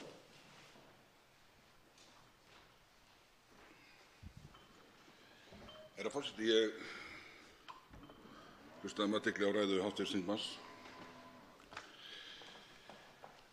Hv. þingmaður ekki einn það að sjá ágalla á því fyrirkomulagi sem við búum hérna við og að okkur að sumu leyti giska þröngur stakkur skorinn. En mér finnst að vita afstöðu hv. þingmanns til þess hvort að það breyti eitthvað hennar afstöðu til þess sem að hún ræðir hér og hefur auðvitað gert áður, möguleikann á því að ganga í Evrópusambandið og taka upp evruna. Þau vandamál sem við að glíma í Evrópu þessar mundir, þær miklu hræringar sem þar eru. Við þekkjum Brexit, við þekkjum framkomu Evrópusambandsins við Breta í þeim, þar sem reynt að gera þeim allt til miska, og við þekkjum sömuleiðis framkomuna og meðferðina á Grikklandi þegar þau rötuðu í vandræði. Er þetta í huga hv. þingmanns eftirsóknarverður vettvangur fyrir okkur? Það svarar andsvari fyrra sinn, Oddný G. Harðardóttir, hv. 6. þingmaður Suðurkjördæmis. Herra forseti, já, ég sannfærð það að þetta eftirsóknarverður vettvangur fyrir okkur, fyrir almenning í landinu og til þess að bæta hér kjör og rekstrarumhverfi fyrirtækja. Og við þurfum ekki annað en að horfa á Brexit og vandræðaganginn þar hjá Bretum sem að bæði vilja halda og sleppa því að þeir vilja halda kostunum sem að fylgja því að vera í efnahagsbandalagi. Og þegar þeir uppgötvuðu þar hvernig staðan yrði þegar þeir væru búin að yfirgefa Evrópusambandið, þá fór allt í vol og vandræði. Og könnunin sem birt var í gær á Evrópuþinginu afstöðu almennings í Evrópusamband sem eru í ríkjum sem búa í ríkjum sem eru í Evrópusambandinu, þar svo skýr niðurstaða að almenningur telur að þeim sé betur borgið innan efnahagsbandalagsins. Og það ætti að vera leiðarljós fyrir okkur og tilefni til að skoða málin betur. Það veitir síðar andsvar Ólafur Ísleifsson, hv. 10. þingmaður Reykjavíkurkjördæmis norður. Herra forseti, einmitt skoða málin betur. Ég verð að leyfa mér að segja að það vekur alveg sérstaka undrun að sjá hvernig Evrópusambandið leitast við að gera Bretum allt til miska, og það auðvitað verið að senda út þarna skilaboð til þeirra sem myndu leyfa sér að hugsa sér til brottfarar af þessum vettvangi. Ég leyfi mér að vísa aftur til þess hvernig Grikkir voru nánast sviptir fullveldi sínu og sjálfstæði fyrir þá sök að hafa ratað í efnahagslegan vanda. Þetta náttúrulega þvílík hörmungarsaga og ég leyfi mér bara að vitna til skáldsins úr því að þeir krossfestu þig, Kristur, hvað gera þið við ræfil eins og mig? Svarar andsvari síðara sinn, Oddný G. Harðardóttir, hv. 6. þingmaður Suðurkjördæmis. Herra forseti, Grikkir áttu í miklum efnahagsvanda og við ættum kannski að skoða líka svolítið þegar við skoðum atvinnulífið og þegar við horfum á hvaða atvinnugreinar við treystum helst, að þá var það hagkerfi í kringum ferðaþjónustuna í Grikklandi sem var ekki síst að valda þeim vanda. Þeir hins vegar, þeim datt ekki í hug að skipta út evrunni og taka upp sinn gamla gjaldmiðil. Þeir gerðu það ekki. Þeir gerðu það ekki vegna þess að þeir töldu hag sínu betur borgið við að gera það ekki. Og í þessari könnun sem ég hvet hv. þingmenn til að skoða og birt var í gær á Evrópuþinginu, þá eru Grikkir nokkuð ánægðir með veru sinni í Evrópusambandinu og þá stöðu sem þeir eru í núna. En þeir voru sannarlega í slæmri stöðu, ekki ætla ég að gera lítið úr því. Þriðja andsvar er Ólafur Þór Gunnarsson, háttvirtur 11. þingmaður Suðvesturkjördæmis.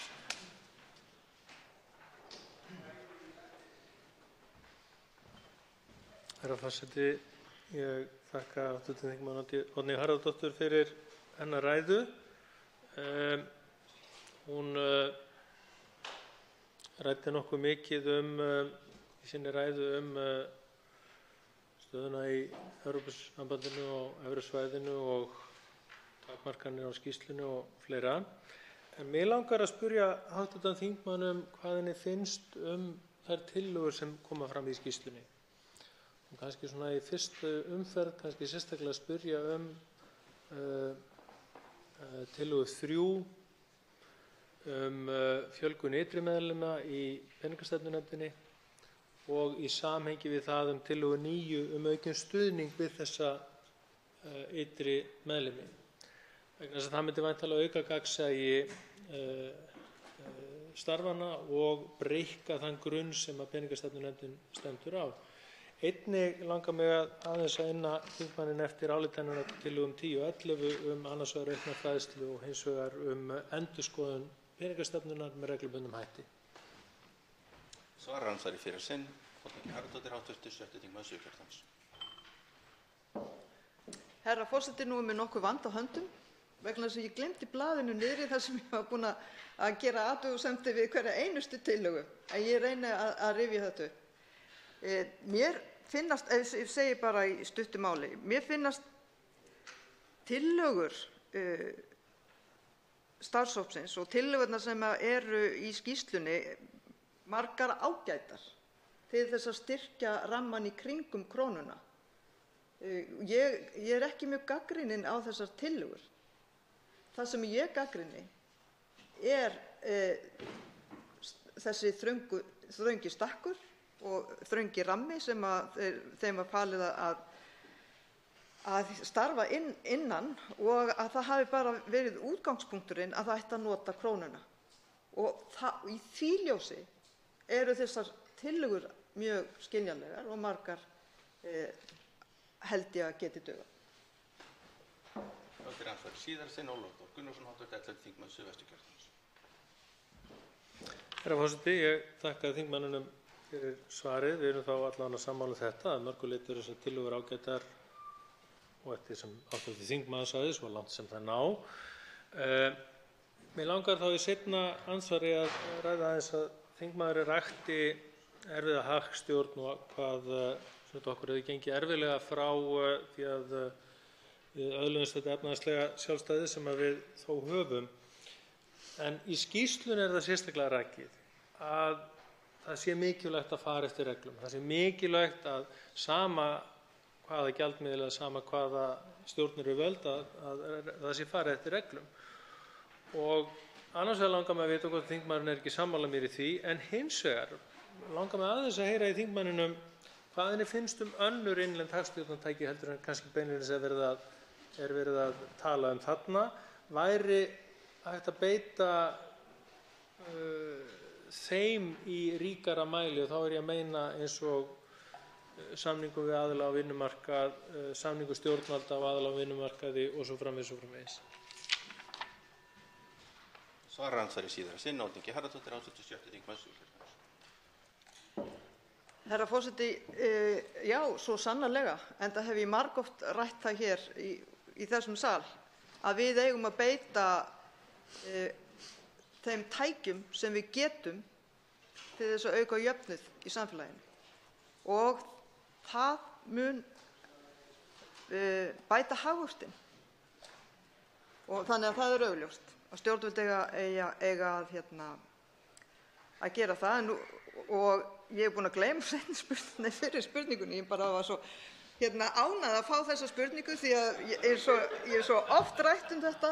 Við eigum að taka öll tækin sem við erum með í verkfærakistunni sem að opinberir aðilar, sveitarfélög og ríkisstjórnir hafa yfir að ráða til þess að auka jöfnuð í samfélaginu og það mun bæta kjör allra, ekki bara þeirra sem verst standa, heldur líka hinna sem eru bara í ágætisefnum. Og að lokum veitir andsvör Smári McCarthy, hv. 10. þingmaður Suðurkjördæmis.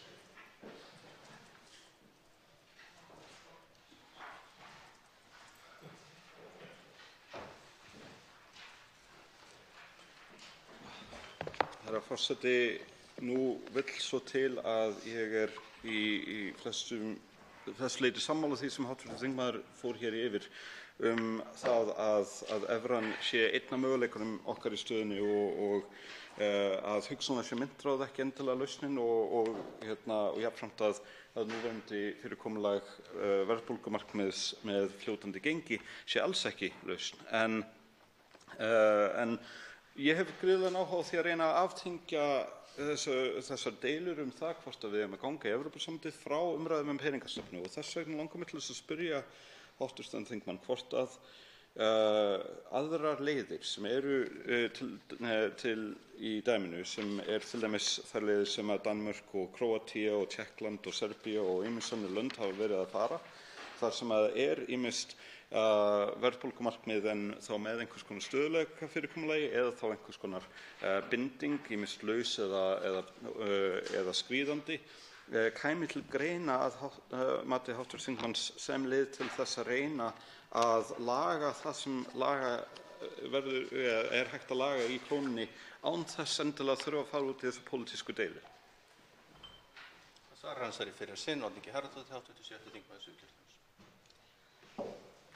Herra forseti, ég verð bara að segja nei. Það er bara þannig.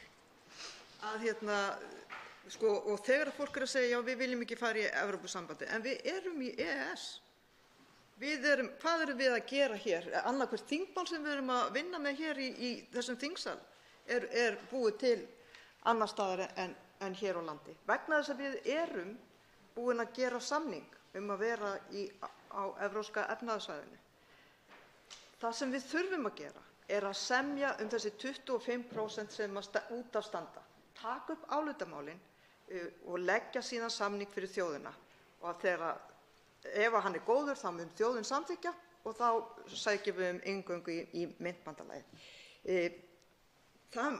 Menn í þessari umræðu tala mjög oft Danmörk. Danmörk er í Evrópusambandinu og er enn í þessu myntráði og er með bakhjall vegna þess að þeir eru í Evrópusambandinu. Þetta er ansvari síðar að sinni, Smári McCarthy, hv. 10. þingmaður Suðurkjördæmis. Herra forseti, já, það er svo sem alveg til dæminu að fara þá leið, en það breytir því ekki að jafnvel ef að við værum með ríkisstjórn sem að væri ekki að standa í vegi fyrir því að það væri þjóðaratkvæðagreiðsla það hvort við ættum að fara þá leið, þá myndi það samt taka einhver mörg ár að klára þetta, 3-4 í minnsta kosti, kannski allt upp í 10 að koma sinni myntbandalagið og þá er ástæða til þess að spyrja, eigum við ekki að verja okkur fyrir einhvers konar áföllum í millitíðinni með því að vera með betra fyrirkomulag, til dæmis að vera með fastbindingu við evru áskriðgengi eins og Króatía tók upp áður en að gengu inn í Evrópusambandið til þess að stilla sig af og reyndar eru önnur lönd sem hafa farið svipaðar leiðir. Mér finnst nauðsynlegt að við lögum krónuna vegna þess að krónan er drasl eins og hún er í dag. En við munum ekki geta tekið upp evru með inngöngu á augabragði og þess vegna er ég að leita svolítið eftir lausnum í millitíðinni. Það svarar síðast andsvari Oddný G. Harðardóttir, hv. 7. þingmaður Suðurkjördæmis. Herra forseti, ef við erum á leiðinni í Evrópusambandið, við erum búin að ákveða að taka það skref, þá getum við verið með einhvers konar myntráð í millitíðinni. En ef við erum ekki að fara þangað og ef við erum ekki með bakhjall eins og Evrópska seðlabankann, þá eigum við ekki að taka þá áhættu. Þannig að í mínum huga finnst mér aðeins tvennt koma til greina og það er kannski af því ég lesið þessa löngu skýrslu Seðlabankans að annaðhvort höldum við krónunni og reynum þá að miða okkar efnahagsstjórn við það og rammann í kringum hann við hana og tökum á okkur kostnaðinn sem óumflýjanlegur er að reka svona örsmáa mynt, eða þá að við tökum þá skynsamlegu ákvörðun að ganga í Evrópusambandið og vera í myntbandalagi með 500 milljónum manna. Andsvari lokið. Til máls tekur Birgir Þórarinsson, hv. 3. þingmaður Suðurkjördæmis.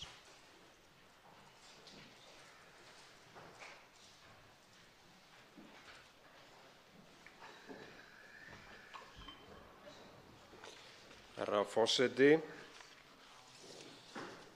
ég vil byrja á því að segja að það er áhugavert að skoða höfundana af þessari nýju skýrslu sem kostaði á annan tug milljóna og þeirra fyrri störf. Það má velta því fyrir sér hvort að þetta séu réttu aðilarnir til þess að veita ríkinu ráðgjöf, en það er nú önnur saga.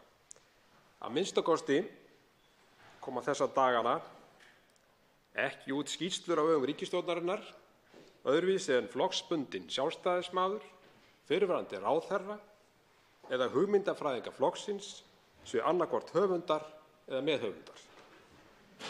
Síðan má spyrja sig hvort að stærsti hluti skýrslunnar hafi í raun ekki verið óþarfur, þar sem fjallað er sögu íslenskrar peningastefnu.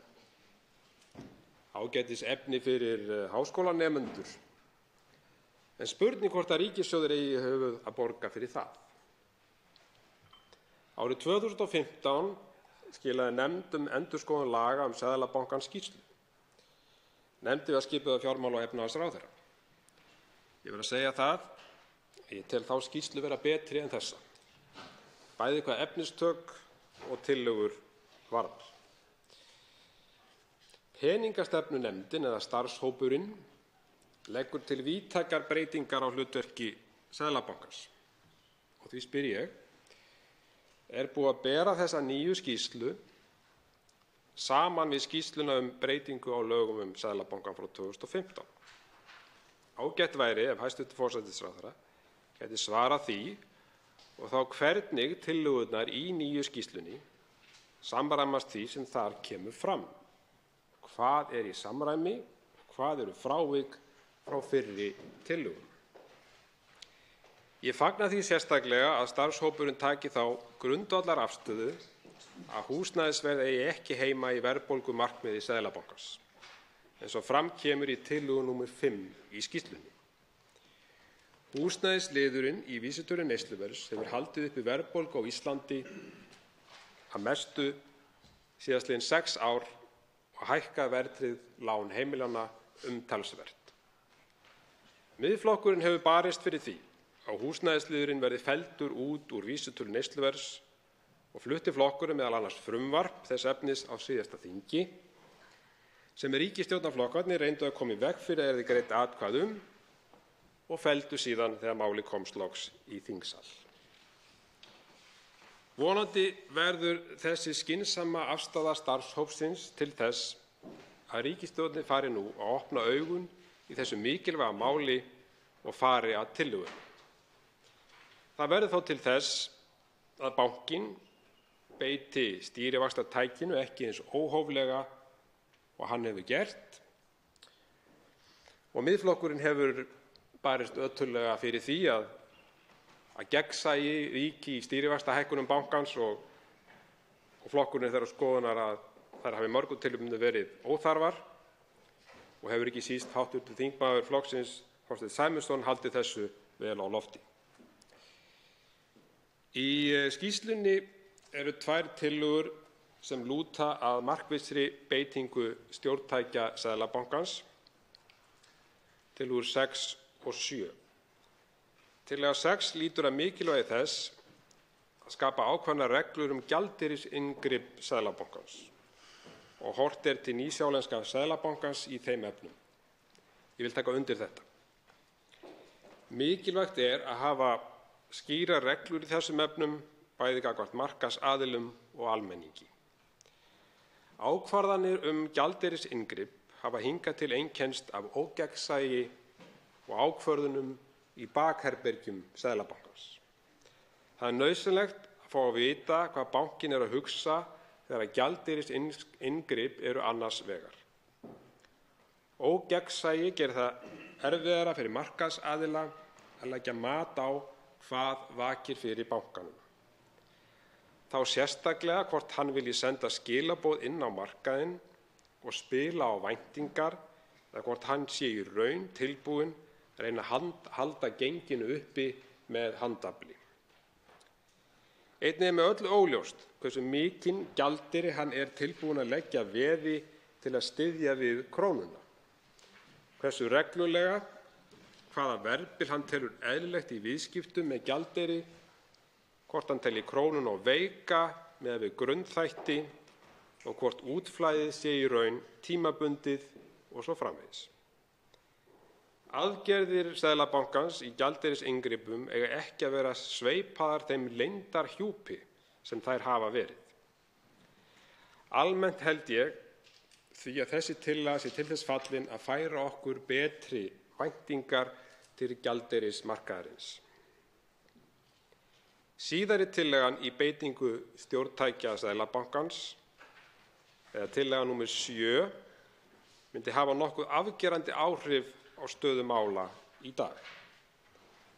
Samkvæmt henni er lagt til að innflæðishöft skuli vera á forræði fjármálastöðugleikanefndar sem er hluti af þjóðhagsvarúð og verði afnumin í skrefum. Þegar til framtíðar er litið gildi skýrar reglur hvenær þeim sé beitt. Ef þessi tillaga yrði innleidd myndi það þýða hin sérstöku höft á innflæði fjármagns sem voru innleidd í júní 2016 til að koma í veg fyrir vaxtamunarviðskipti gæti leitt til uppbyggingar kerfislegrar áhættu í þjóðarbúskapnum líkt og gerðist með myndum snjóhengjunnar svokölluðu eftir bankahrunið yrði afnumin.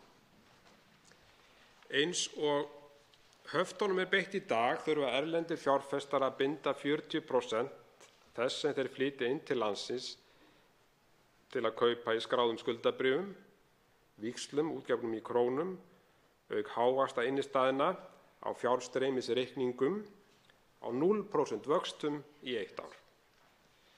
Þessi tillaga er nokkuð róttæk að mínu mati og í ljósi þess að óvissa er framundan í efnahagsmálum, ekki bara hér á landi heldur einnig erlendis eins og á hlutabréfamörkuðum. Alþjóðagjaldeyrissjóðurinn er á þeirri skoðun að það séu veik rök fyrir viðvarandi beitingu innflæðishafta. Sjóðurinn hefur eindregið lagt til að 40% bindiskyldan verði afnumin. Þeir telja að aðstæður séu ekki til staðar sem kalli á beitingu haftanna. Mér finnst þessi afstaða sjóðsins dálítið sérstök vegna þess að við þekkjum það hversu erfið snjóhengjan svokallaða reyndist okkur. Og við viljum svo sannarlega ekki lenda í þeim ógöngum aftur. Þó svo að vaxtamunurinn við útlönd hafi farið minnkandi, þá megum við ekki gleyma því að við höfum mjög slæma reynslu af vaxtamunarviðskiptum. Afnám bindiskyldunar gæti auk þess gert það að verkum að krónan gæti styrkt töluvert sem hefði þá aftur slæm áhrif á útflutningsgreinarnar eins og sjávarútveg og ferðaþjónustuna. Í skýrslunni er rætt 3 skilyrði sem horfa skuli til áður en innflæðishöftum er beitt. Það er sjálfsög gott að hafa slík viðmið. Ég er þó þeirrar skoðunar að við verðum að stíga varlega til jarðar þegar kemur að afnámi innflæðishaftanna, gera það þó í litlum skrefum, en það er sjálfsagt að hafa skýrar reglur það hvenær slíkum höftum skuli beitt. Herra forseti, á blaðsíðu 168 í skýrslunni er áhugavert innlegg innflæðishöft sem sett voru á í Chile á árunum 1991 til 1998. og þá sérstaklega var það að tengja líftíma hafta við líftíma skuldabréfa. Það er að segja að bindingin fór minnkandi eftir því sem líftími skuldabréfa hækkaði. Þetta er áhugaverð leið og sanngjörn ef nota má það orð í þessu samhengi. Það er því spurning hvort að þessi aðferð gæti verið fyrirmynd af fyrstu skrefum í afnámi innflæðishaftanna hér á landi. Það kemur fram í skýrslunni að einn af ráðgjöfum starfshópsins, Sebastian Edwards, sé einmitt frá Chile og hafi komið að fjármagnshöftunum þar í landi. Ég vil hrósa skýrsluhöfundum fyrir að leita til reynslumikilla manna í þessum efnum. 4 tillögur eru í skýrslunni að lúta að ákvörðunarferli peningastefnunefndar.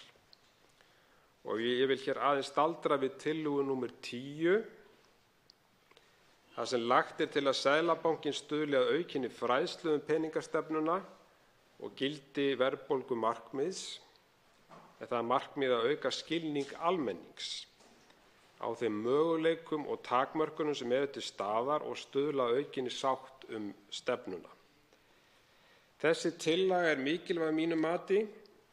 Það er einmitt mjög mikilvægt að auka skilning almennings í þessum efnum og ekki síst ná aukinni sátt. En við þekkjum það að ákvarðanir peningastefnunefndar eru ekki alltaf þær vinsælustu. Ég tek undir það sem starfshópurinn segir fræðsluhlutverk Seðlabankans, að bankinn hafi ekki sinnt því nægilega vel, hvorki peningastefnuna almennt eða hlutverk Seðlabankans.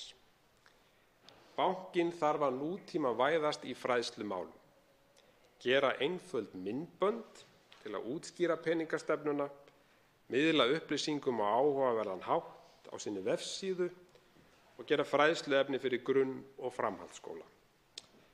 Það er svolítið merkilegt að það þurfi heilan starfshóp til þess að opna augu stjórnenda Seðlabankans fyrir þessu. Það er nauðsynlegt, herra forseti, að gera þennan mikilvæga málaflokk sem er á könnu bankans skiljanlegan og áhugaverðan fyrir almenning. Seðlabankinn á að vera gegnsæ, opin og áhugaverð stofnun. Og ég fagna því að hæstv. Forsætisráðherra tók undir þetta í ræðu sinni hér fyrir. Tillaga númer 9 gerir ráð fyrir að auka gegnsæi við ákvarðanatöku nefndarmanna í peningastefnunefnd og að atkvæði nefndarmanna við vaxtaákvörðun verði birt opinberlega. Þetta er ágætt svo langt sem það nær. Í þessu sambandi er mikilvægast að ákvarðanirnar séu rökstuddar og vel rökstuddar. Með þessu getum við fengið betri tilfinningu fyrir því hvaða atriði er tekist á við að vaxtaákvörðun og það skiptir máli. Ég styð þá tillögu starfshópsins að nefndarmenn skuli hafa ólíkan bakgrunn og að einn nefndarmanna komi úr atvinnulífinu. Breiður bakgrunnur nefndarmanna er til þess fallinn að draga úr einsleitnum skoðunum nefndarmanna. Í skýrslunni frá 2015 er að finna aðra tillögu fyrirkomulag bankastjórnar heldur en í skýrslu starfshópsins peningastefnuna. Nýja skýrslan gerir ráð fyrir því að skipað verði 2 aðstoðarbankastjórar, þeim verði því fjölgað um 1. Hér hefði verið gott að fá greining á þessum 2 tillögum og hvað ríkisstjórnin hyggst leggja upp með í þessum efnum og hvers vegna. Ég vil hér að lokum, herra forseti, minnast aðeins á sameiningu Fjármálaeftirlitsins og Seðlabankans. Sú sameining hefur verið lengi til skoðunar eins og við þekkjum. Ég er sjálfur sér ekki endilega sammála því uppleggi, þó svo ég sé sammála því að sameina eftirlitshlutverk á fjármálamarkaði. Eitt dæmi er lánamál ríkisins sem er hluti af Seðlabankanum og stór útgefandi og aðili að verðbréfamarkaði. Það hlýtur væntanlega að vera hugsað hvernig sameiningin kemur til með að hafa áhrif á eftirlitið með þessari deild ef svo mætti orði komast. Væntanlega verður það gert þannig að eftirlit á verðbréfamarkaði verði sér. Ég tel að hér geti verið varhugaverða leið að ræða. Hér kemur svo hlutverk Seðlabankans sem lánaveitanda til þrautavara einnig til umræðu, en það mætti velta því fyrir sig hvernig það samræmist eftirlitshlutverkinu. Herra forseti, stóra spurningin varðandi þessa skýrslu er hvað ætlar ríkisstjórnin sér með hana? Verður farið í víðtækar breytingar á hlutverki Seðlabankans? Verður krónan áfram okkar gjaldmiðill? Verður bindiskyldan á möguleg vaxtamunaviðskipti afnumin? Ætlar ríkisstjórnin nú loksins að afnema húsnæðisverðið í vísitölunni? Þessu verður hæstv. Forsætisráðherra að svara. Maður kaupir ekki dýra skýrslu eins og þessa bara til þess að tala um hana. 4 hafa óskað eftir að veita andsvör. Fyrst veita andsvör hæstv. Forsætisráðherra Katrín Jakobsdóttir.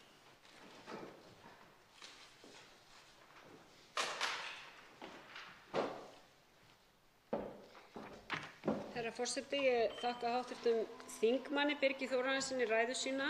Ég vil geta þess að því hann vísaði sérstaklega til að því ég tel nefndar Þráins Eggertssonar og Friðriks Más Baldurssonar frá 2015 sem skilaði af sér frumvarpi til lagabreytinga á lögum um Seðlabankann.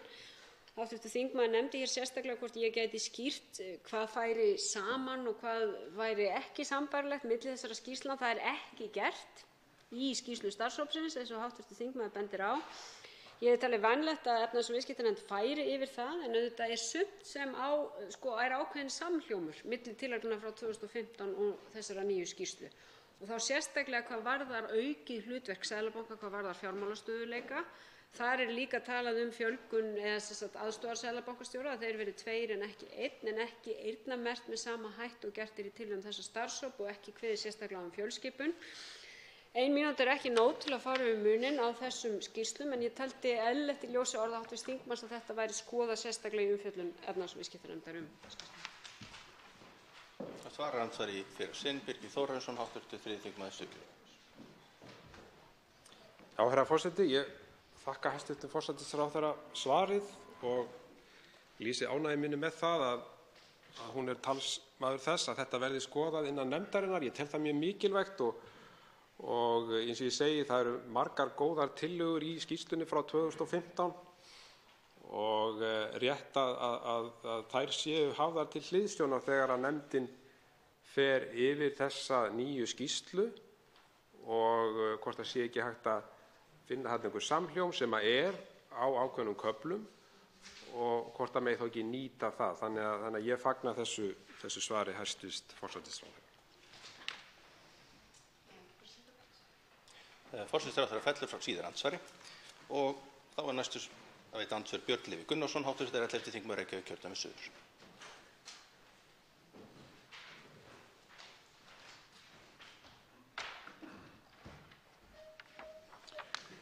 Virðulegur forseti, hv. þingmaður talaði hérna höfunda skýrslunnar en mig langaði til þess að koma aðeins til varnar þeim höfundum þar sem að orð hv. þingmanns voru dálítil árás á faglegar forsendur höfunda út frá pólitískum tengslum.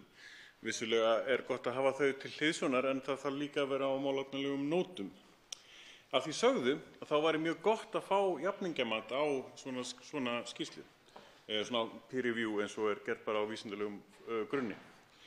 Að auki þá vildi ég spyrja hv. þingmann þessa stefnu að fjarlægja húsnæðisliðinn út úr vísitölu neysluverðs sem fór yfir í ræðu sinni, en núna er mjög mikill verðbólguþrýstingur en ekki mikill þrýstingur á hækkun húsnæðisverðs.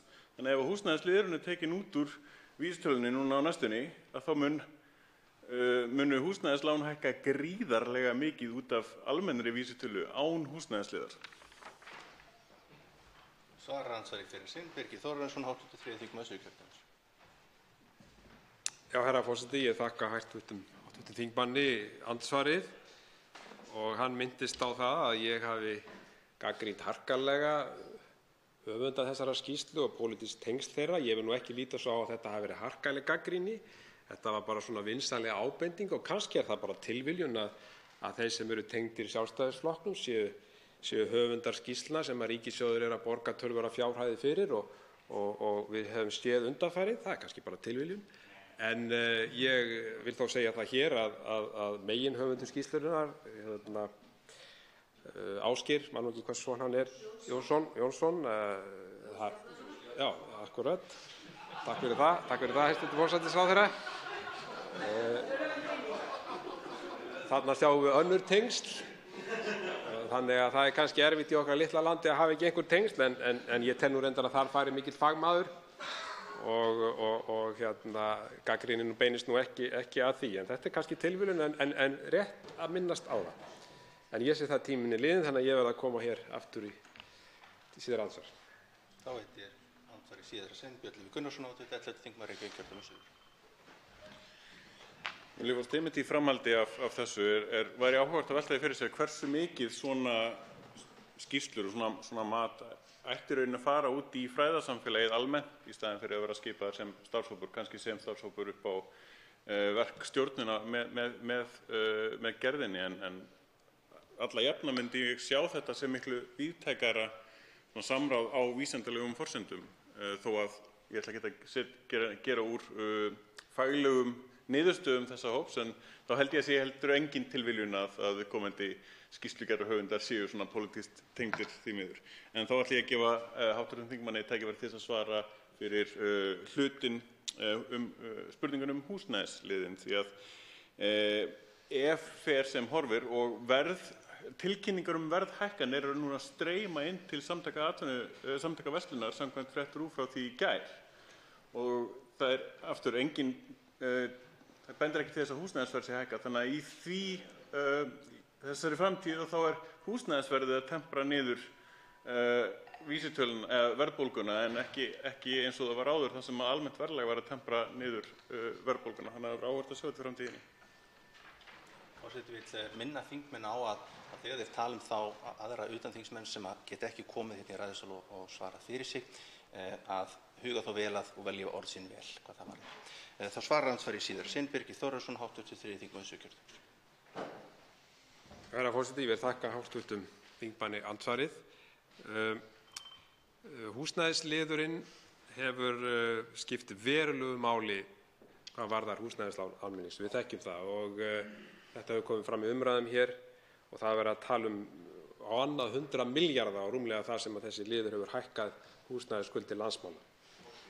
Þannig að ég er ekki alveg viss að ég sé sammála hv. þingmanni þegar hann talar það að nú séu breytingarnar að verða með þeim hætti að húsnæðisliðurinn sé jafnvel bara jákvæður inn í vísitölunni vegna annarra hækkana. Ég get ekki alveg tekið undir það, en kjarni málsins er þessi, og við þekkjum þetta með húsnæðisliðinn, að á almenningur að gjalda þess að hér til dæmis lóðaskortur og hátt húsnæðisverð og svo framvegis, á hann að gjalda fyrir það í sínum lánum, sínum húsnæðislánum. Þannig að ég tel að þetta sé mikilvægt, þetta kemur fram í skýrslunni og ég fagna því mjög að höfundar hafi tekið svona afgerandi afstöðu og ég vona það að ríkisstjórnin taki þetta nú til fyrirmyndar og framkvæmi það sem að þarna kemur fram. Þriðja til andsvar Ólafur Þór Gunnarsson, hv. 11. þingmaður Suðvesturkjördæmis.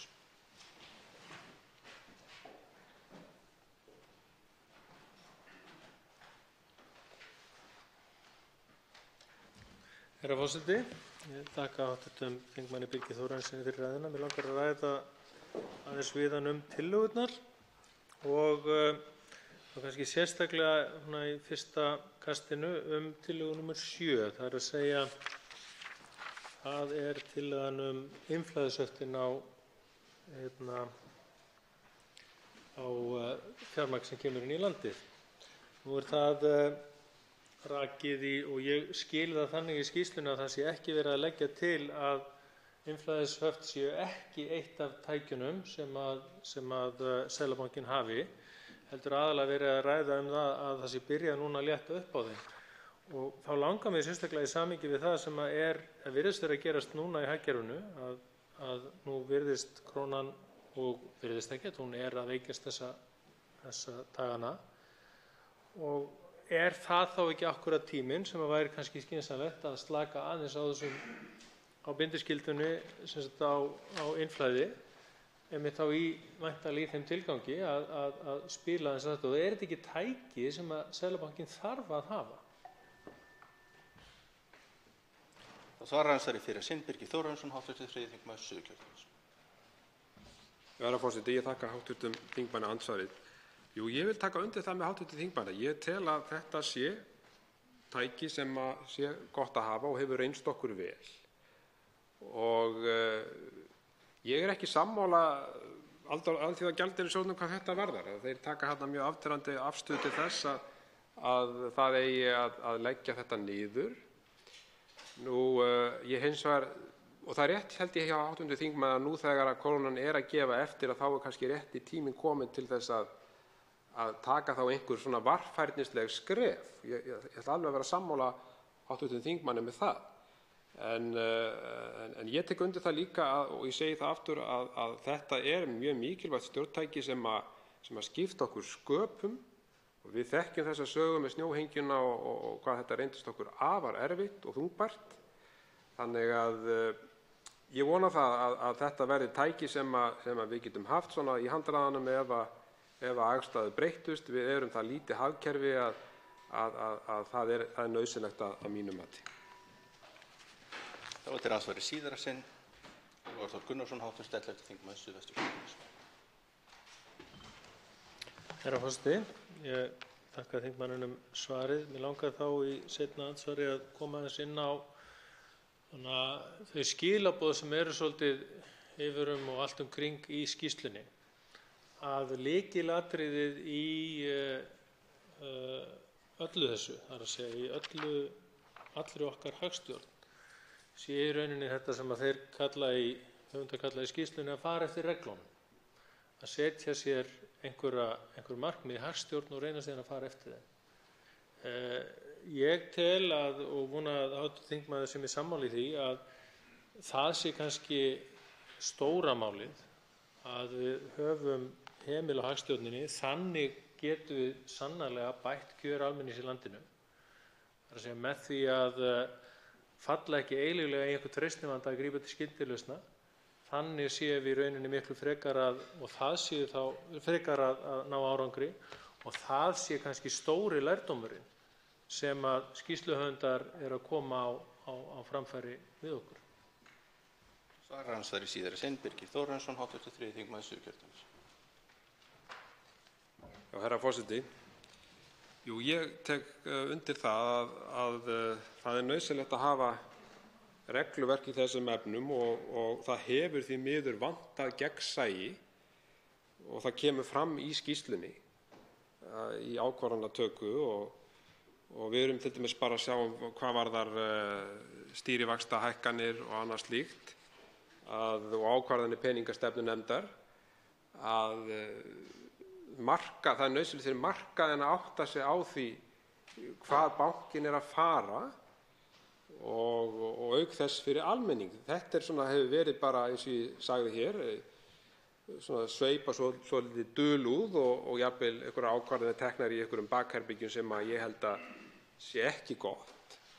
Og þetta er rétt hjá hv. þingmanni að þetta er svolítið rauður þráður í þessari skýrslu og ég fagna því að starfshópurinn skuli benda á þetta og leggja til leiðir til þess að auka gagnsæi. Það er afar mikilvægt í þessu sambandi.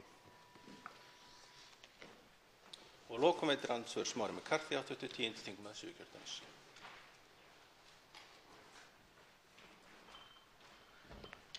Herra forseti, það var ágæt yfirferð yfir tillögunar hjá nefndinni í máli hv. þingmanns en mig langar til þess að koma einmitt inn á tillögu 7 sem að fjallar innflæðishöft og í rauninni snýst það að festa í sessi innflæðishöft, ákveðna tegund gjaldeyrishafta sem ekki bara tæki sem Alþingi gæti til dæmis tekið upp ef þörf væri á, heldur væri þetta í rauninni almennt aðgengilegt hagstjórnartæki fyrir Seðlabankann og mig langar til þess að spyrja hv. þingmann í ljósi þess að mér heyrðist á máli hans hann vera fylgjandi þessu fyrirkomulagi að viðhalda krónunni með núverandi verðbólgumarkmiðum og frjálsu flæði, það er að segja frífljótandi viðskiptum.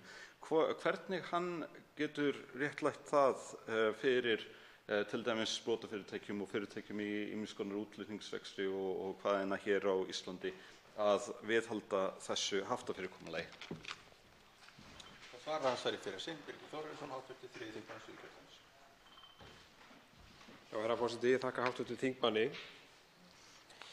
Já, við verðum líka að hafa það í huga í þessu sambandi að afnám bindiskyldunar getur gert það að verkum að krónan myndi styrkjast töluvert og þá hefur það slæm áhrif fyrir útflutningsgreinarnar eins og sjávarútveginn og ferðaþjónustuna. Að því leytinu til held ég að það þurfi ekki eins og hv. þingmaður orðaði að réttlæta eitthvað sérstaklega gagnvart þessum greinum. Þetta er bara í mínum huga mikilvægt tæki sem ég tel að við eigum að hafa í handraðanum og ég hef rakið það hér, ég meina þegar við höfðum þetta ekki, hvaða afleiðingar það hafði fyrir okkur. Þannig að ég sé fyrir mér að það sé undir ákveðnum skilyrðum í efnahagslífinu hægt að taka svona ákveðin varfærnisleg skref til þess að afnema þetta. Og ég tel líka til dæmis að fyrirkomulag eins og í Chile og lýst í skýrslunni, þar sem horft er í lengd skuldabréfa og svo framvegis, að það geti verið ákveðin leið til þess að taka þetta skref. Þá er andsvari síðara sinns, Smári McCarthy, 10. þingmaður Suðurkjördæmis. Já, herra forseti, það nú svolítið þannig að þegar að krónan er sterk þá græða heimilin en tapa fyrirtækin og þegar krónan er veik þá græða fyrirtækin en tapa heimilin og þetta svona það fyrirkomulag sem við búum við á meðan þetta sveiflukennt.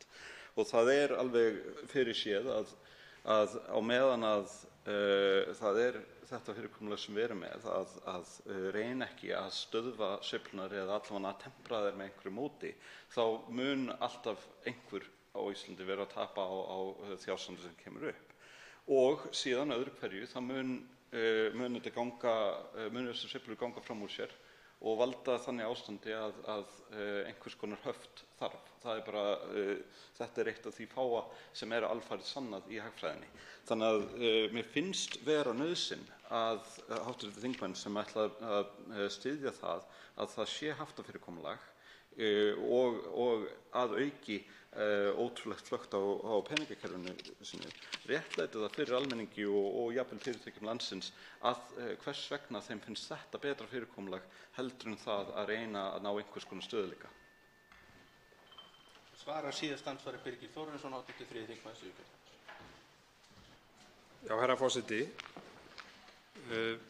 við búum í litlu hagkerfi svo við þekkjum og við verðum að horfa til reynslunnar og það hefur nú verið gert í þessari skýrslu. Það nú heilmikið sagnfræði í þessari skýrslu þegar kemur að peningamálum þjóðarinnar og það hefur svo sem ekki gengið nægilega vel en við þurfum hins vegar að hafa þessi tæki sem ég nefndi vegna þessa sem sérstaklega í ljósi reynslunnar og ég get ekki séð að þessi höft séu það slæm fyrir almenning að það þurfa að réttlæta það sérstaklega fyrir almenningi. Þetta fyrst og fremst varðar þessi viðskipti, vaxtamunarviðskipti og þau lúta ekki svona beint að almenningi ef það má orða það þannig. Þannig að jú, það er vissulega rétt hjá hv. þingmanni en í ljósi þessa og í ljósi sögunnar sem ég hef rakið hér þá vil ég bara ítreka það sem ég hef sagt fyrir að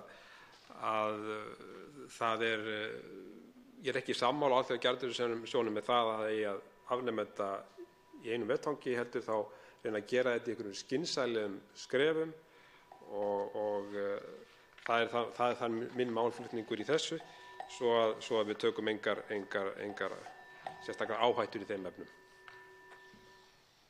Þá andsvörum lokið og hlé verður gert á þingfundinum til 13:30. Fundi frestað.